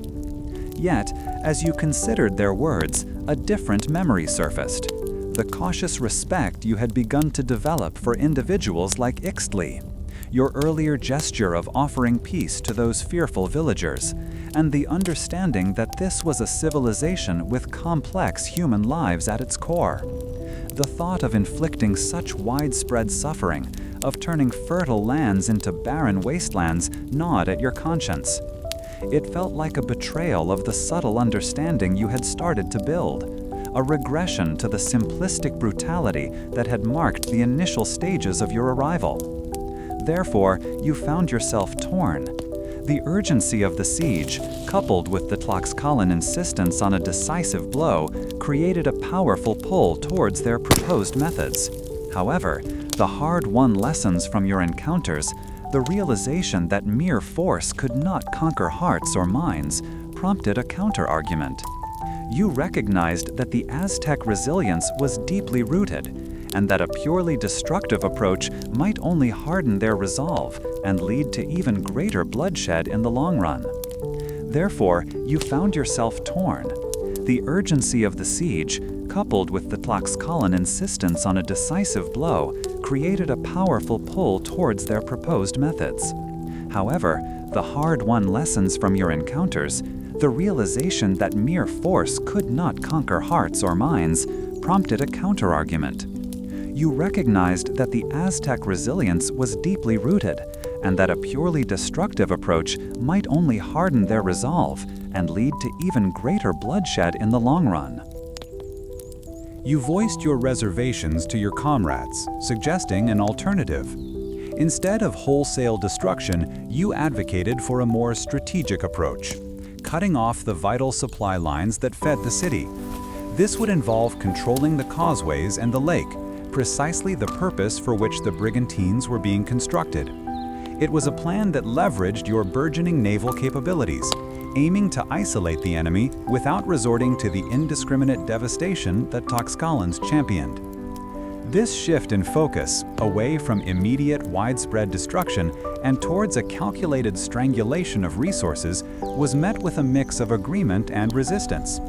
Some of your fellow soldiers, eager to avoid further prolonged fighting, found your proposal less appealing than the Tlaxcalans' bloodthirsty enthusiasm. They muttered about the delays it might introduce and the potential for the enemy to adapt. Your earlier decision to show restraint during the internal debates following Moctezuma's capture, a choice influenced by your developing respect for the indigenous populace and the strategic importance of your Tlaxcalan allies, had fostered a degree of trust among those who shared your perspective. This allowed your arguments for a more strategic, less brutal approach to gain traction, even if it did not immediately sway everyone. The building of the Brigantines became a monumental effort, a collaborative symphony of labor. Thousands of indigenous workers, alongside your Spanish comrades, toiled under the open sky, felling trees, shaping hulls, and stitching sails. The sheer scale of the operation was breathtaking, a testament to your newfound unity with your allies and a stark contrast to the fractured internal divisions that had plagued you in the aftermath of your retreat. Historical accounts from the era describe the intricate process of transporting the disassembled brigantines over land, a feat of engineering that required immense coordination. They mentioned the sheer willpower required to haul these massive wooden structures, piece by piece, across miles of varied terrain, a physical manifestation of your collective determination. It was a stark reminder that victory would not be won by swords alone, but by relentless effort and adaptable strategy. One quirky detail from this period involved the workers' superstitions.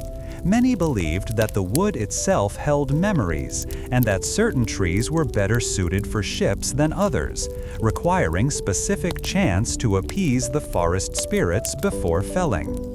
While you might have initially dismissed such beliefs as mere folklore, the sheer success of the brigantine construction led many to wonder if there was more to it than met the eye. This fueled a lively, if sometimes heated, debate among the soldiers about the nature of faith and practical application.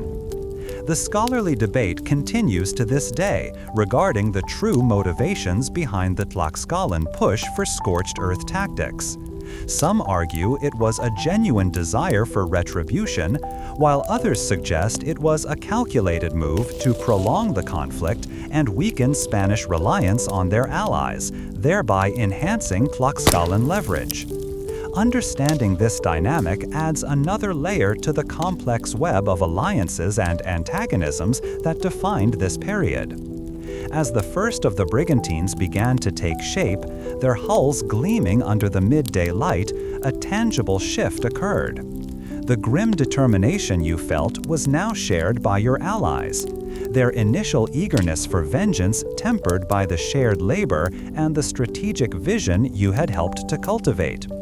This collaborative spirit, born from shared hardship and a focus on a common goal, promised a more potent force than had been seen before.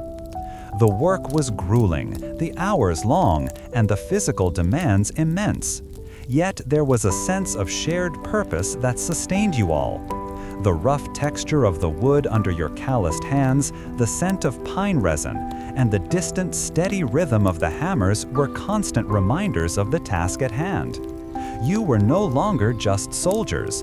You were builders, strategists, and a unified force on the brink of a monumental undertaking. The weight of this shared endeavor settles into your understanding.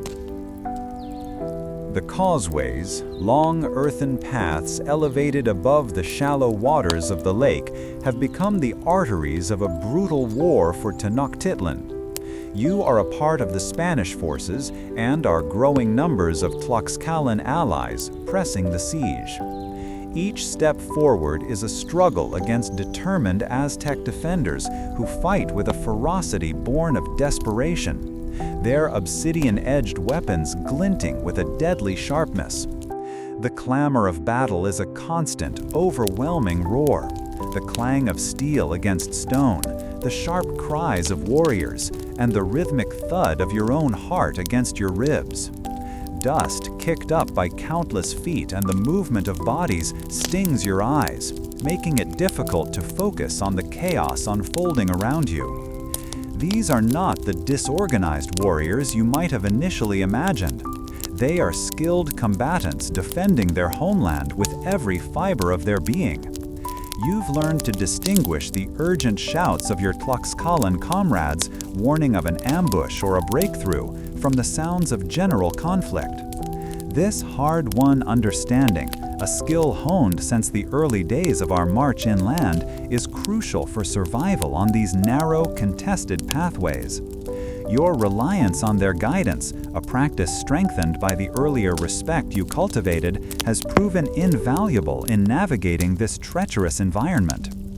Building on the strategic decision to control the lake with our newly constructed brigantines, the fighting now focuses on severing the city's vital connections to the mainland. You are part of the relentless effort to take and hold these causeways, vital lifelines for both sides.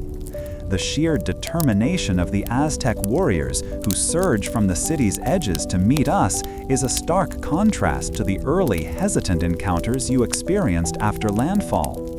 Their resilience, even as disease and starvation begin to weaken the city, is a testament to their will to protect their home. The relentless pressure on the causeways is taking its toll, both on the defenders and on our own ranks. You see the fatigue etched onto the faces of your fellow soldiers, the constant strain of combat wearing them down. Yet the imperative to secure these routes, to cut off supplies and isolate the city further, pushes everyone forward. You feel the weight of your own exhaustion, the constant vigilance required to avoid being outmaneuvered or overwhelmed by the determined Aztec resistance. Each advance is a miniature battle, often fought for mere yards of ground. The Aztecs used the very architecture of their city, the canals and bridges, to their advantage, creating choke points and launching fierce counterattacks. You witness their adaptability firsthand, their ability to shift tactics and exploit any perceived weakness in our lines. This deepening understanding of their martial prowess has tempered any initial arrogance you might have harbored, replacing it with a grudging respect for their courage. You find yourself caught in a particularly fierce skirmish on the approach to one of the city's main causeways. A group of Aztec warriors, their bodies painted and adorned with plumes, fight with an almost suicidal bravery to hold the position. Part of you, recalling the brutal cost of the Noche Triste and the desire to end this siege quickly, feels the urge to push with all your might to overwhelm them through sheer force. However, the memory of your earlier decision to advocate for a more measured approach rather than indiscriminate violence weighs upon you. You choose to coordinate your efforts with the soldiers fighting on your flanks, ensuring a more solid advance rather than a reckless charge. This collaborative effort, born from a desire for strategic success rather than individual glory, allows your small unit to hold the ground and prevent being outflanked. Your decision to act with restraint and coordination, a pattern established in earlier moments of conflict, has once again proven its worth in this brutal, close-quarters combat. The fighting here is intimately tied to the city itself. You see how the Aztecs have transformed their homes and sacred spaces into defensive strongholds. The sounds of battle echo through narrow streets and across plazas, a constant reminder that this is not just a siege, but a war fought for the very soul of Tenochtitlan. The sheer tenacity of these defenders, battling for every canal and every stone building, forces you to continually reevaluate your understanding of their civilization. As the day wears on, the pressure on the causeways remains unrelenting. You and your allies have made progress, but the cost is evident in the growing number of fallen on both sides. The sheer scale of the Aztec resistance, even in these final, desperate stages of the siege, is a profound lesson. You find yourself contemplating the nature of a defense so fierce, and the reasons that drive people to fight with such unwavering resolve for their city and their way of life. You have encountered much in this land, and each encounter continues to shape your perception of the world and your place within it. The choking dust, stirred by countless desperate feet, clung to your tongue, a gritty reminder of the city's suffering. You move through what were once vibrant plazas, now choked with rubble and the lingering scent of death, a stark contrast to the lush gardens and bustling markets you first witnessed. Disease, a silent predator, had already weakened many of the city's defenders, leaving them frail and listless, a grim prelude to the final push. The ceaseless assault from both land and the lake, where our brigantines, shallow boats built for these waters, controlled movement, had left Tenochtitlan a broken shell. You had seen fellow soldiers, hardened by weeks of fighting, visibly shaken by the sheer scale of the devastation. The Aztec resistance, though diminished, remained a potent force, now rallied under the new emperor, Cuauhtémoc. He moved among his people not as a distant ruler, but as a warrior, his presence a rallying cry against the overwhelming odds. You'd heard whispers of his defiance, stories of him refusing the Spanish king's offer of safe passage if he surrendered. This stubborn refusal spoke volumes about the pride of a people fighting for their very existence, a spirit you had come to respect in your own way, even as you prepared to strike the final blow. The rhythmic clang of hammers on wood from the brigantine, a sound that had become a constant companion over weeks, had now given way to the sharper, more brutal sounds of close-quarters combat. A profound weariness had settled deep into your bones, a physical manifestation of weeks spent marching, fighting, and enduring hardship. Your once bright armor bore the marks of countless skirmishes, its once polished surface dulled by dust and sweat. Even your hands, accustomed to the feel of a sword, felt clumsy from the pervasive exhaustion. The air itself seemed to carry the weight of despair, a palpable heaviness that made each breath a conscious effort, a far cry from the invigorating salt spray of your first days at sea. You paused, wiping grit from your eyes with the back of a gloved hand, the rough leather a familiar, comforting texture. The city, once a marvel of canals and causeways, was now a labyrinth of shattered buildings and precarious barricades. The Aztecs, denied access to their usual routes and resources, fought from the very ruins of their homes. You saw them, some armed with little more than sharpened sticks or stones, their faces etched with a desperate courage. It was a grim testament to their resolve, a fierce, defiant stand against an enemy they knew would show little quarter, especially after the harrowing retreat you had endured. Amidst this grim scene, a wave of raw human instinct surged through the ranks, the desire for spoils. As the Aztec defenses finally crumbled, the temptation to claim riches, to seize the glittering treasures of a fallen empire, became almost overwhelming. Gold, intricately carved jade, and vibrant feathers lay scattered amidst the debris, silent witnesses to the empire's former glory. You saw men, your comrades, pause their combat to snatch at these prizes, their eyes gleaming with avarice, a stark reminder of the very reasons many of you had embarked on this perilous journey. Part of you felt the same pull, a yearning for the reward that would justify the immense suffering you had endured. The dreams of returning to Spain with enough wealth to live comfortably had sustained you through countless hardships. Yet another part of you, influenced by the quiet dignity of figures like Ictali and the shared hardship with your Tlaxcalan allies, recoiled from the uncontrolled frenzy. You remembered the pragmatic lessons learned from those who had guided you through unfamiliar lands.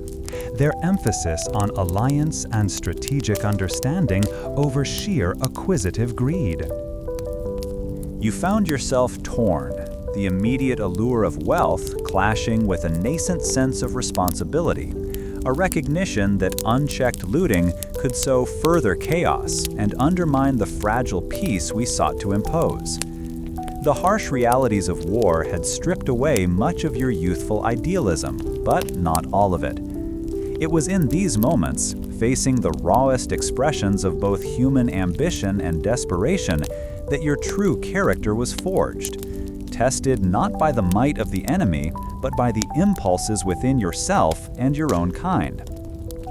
This internal conflict led you to make a choice, to resist the urge to immediately plunder and instead assist those attempting to bring a semblance of order to the chaos.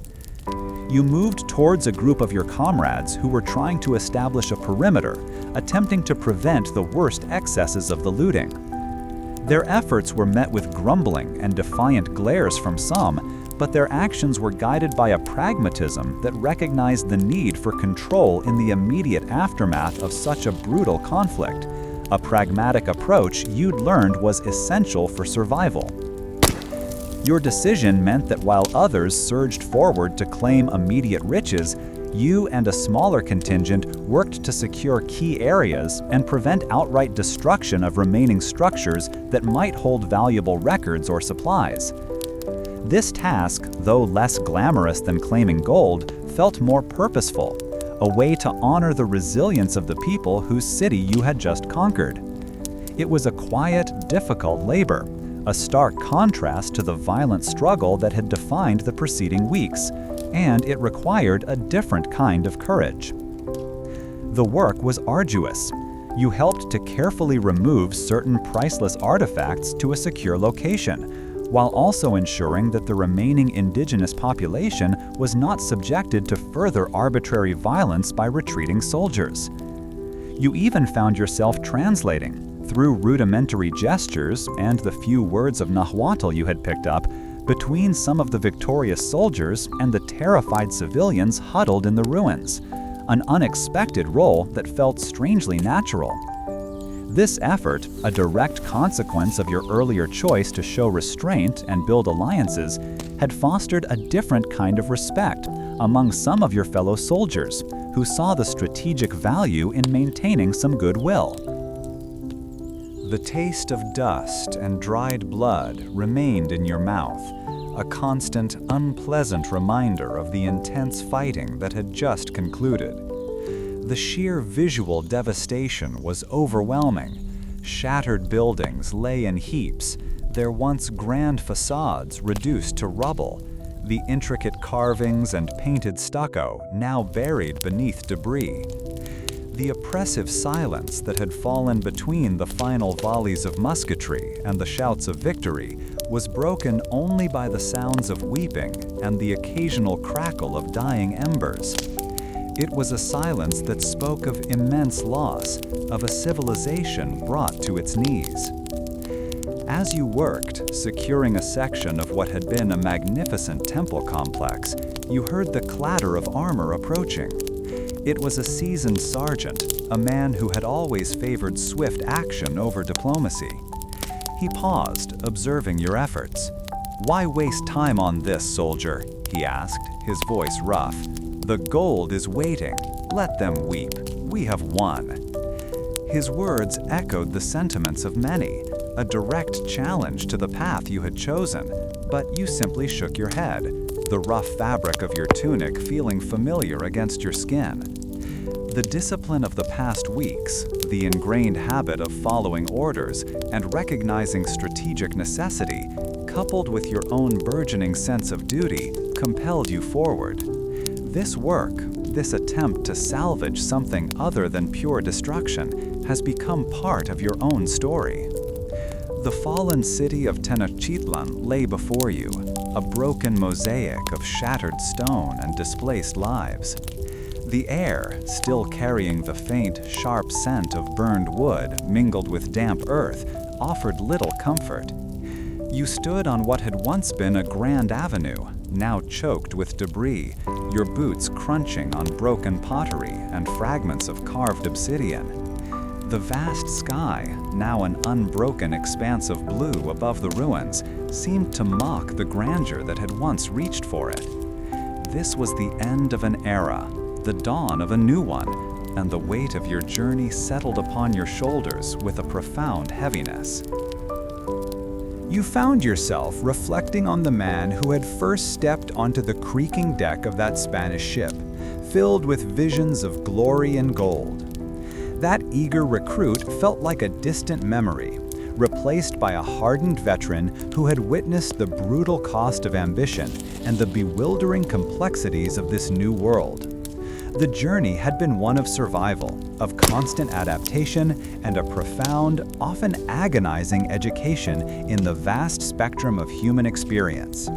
You had achieved the glory you sought, yet it was a glory stained with the dust of a fallen civilization and the ghosts of those who had defended it. The previous day's efforts to establish some semblance of order amidst the chaos of the city's fall had been demanding. You had chosen to help prevent unchecked looting, a decision that, while not stopping all excesses, had fostered a quiet respect among those who joined you.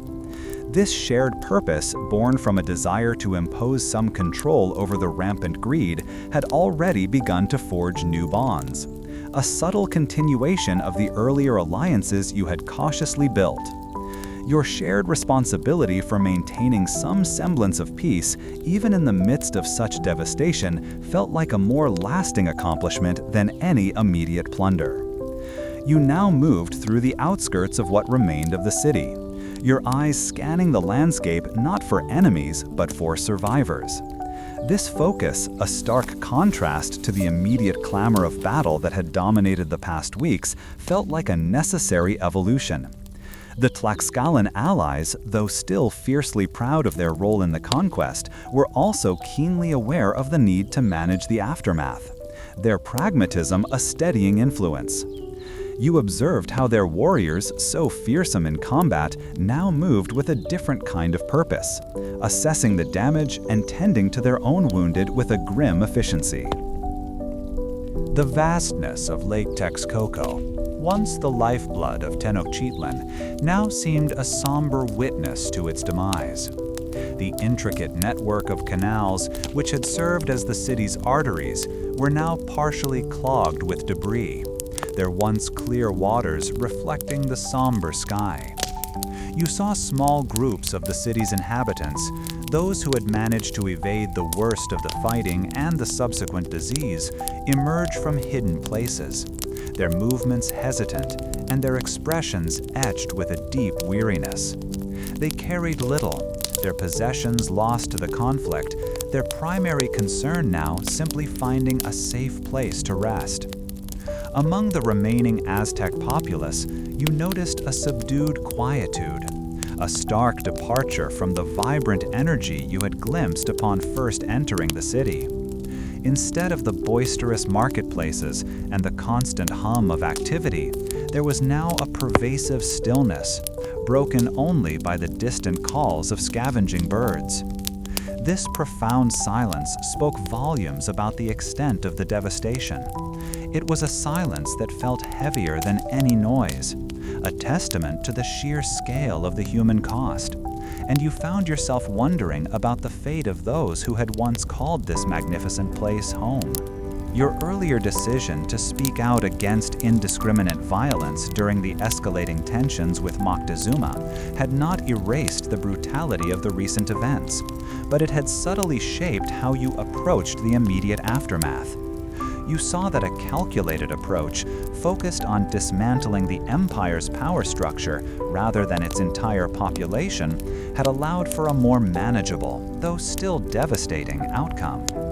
This understanding deepened as you observed the remnants of Aztec society, recognizing their resilience and the profound impact on the conflict on their way of life, not just their political structure. You came across a small group of Aztec craftspeople, their hands still capable despite the surrounding ruin, attempting to salvage workable materials from the wreckage. They moved with a quiet dignity, their focus not on lament or anger, but on practical preservation. One elder, his face a roadmap of the city's history, carefully picked through a pile of what looked like carved wooden dowels, his movements precise and deliberate. His concentration, even amidst the pervasive desolation, was a powerful reminder of the enduring human spirit, a quality that transcended the clash of empires. This focus on the quiet efforts of the survivors, on their attempts to reclaim and rebuild even the smallest aspects of their lives, offered a different perspective than the grand narratives of conquest you had initially envisioned.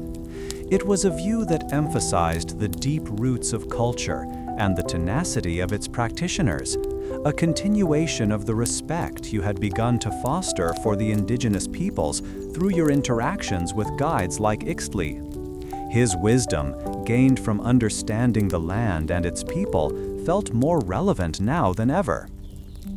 You recalled the harsh lessons learned during the retreat after the Noche Triste, the gnawing ache of hunger, and the relentless exhaustion. Those experiences had stripped away any lingering romantic notions of war, leaving only the stark reality of survival. Now, standing amidst the conquered city, you understood that the true measure of this campaign was not solely in the victory, but in the enduring imprint it left on the land and its people, and on yourself. The echoes of past actions, both your own and those of your comrades, reverberated through the broken stones. As you walked through what had once been the bustling heart of Tenochtitlan, you noticed the small, carefully tended plots of maize that had survived the worst of the fighting, still yielding their harvest. This agricultural resilience, a testament to the Aztecs' deep knowledge of their environment, was a powerful symbol of continuity. You saw a woman gently brushing dust from the green shoots, her actions a quiet act of defiance against the surrounding desolation, a continuation of traditions that predated the arrival of any foreign power. Considering the immense suffering and the profound cultural upheaval you had witnessed, one might ask, what truly constitutes victory when the cost is the very soul of a civilization? This question lingered as you watched a lone eagle circle overhead, its cry a wild lament against the quiet of the fallen city. Your earlier choices to show restraint and seek understanding had perhaps provided a fragile anchor in this turbulent sea of change, a reminder that even in conquest, there are always threads of humanity to be found. You have touched something larger than yourself, a civilization's end and a new beginning's first breath. As we close this chapter on the Age of Exploration, and specifically on Hernan Cortez's momentous expedition to the lands of the Aztecs, let the tale of Tenochtitlan's fall softly guide you into dreams. We've journeyed with Cortez, witnessed the awe-inspiring encounters with Moctezuma, the delicate dance of alliances forged, and the eventual, inevitable clash of worlds. Imagine the vastness of it all, the determination that fueled those who sailed across uncharted seas, and the complex tapestry of human endeavor that unfolded. Though these events were marked by conflict, they ultimately became threads woven into the fabric of our present. Now, as the stars begin their silent vigil, let the echoes of that era fade into a gentle quietude. May the vast oceans that once separated worlds now lull you into a deep and peaceful slumber. Rest now, knowing that history, like the passage of time, moves ever onward, leaving behind lessons and stories for us to ponder. Sleep well and dream of tranquil voyages and peaceful dawns.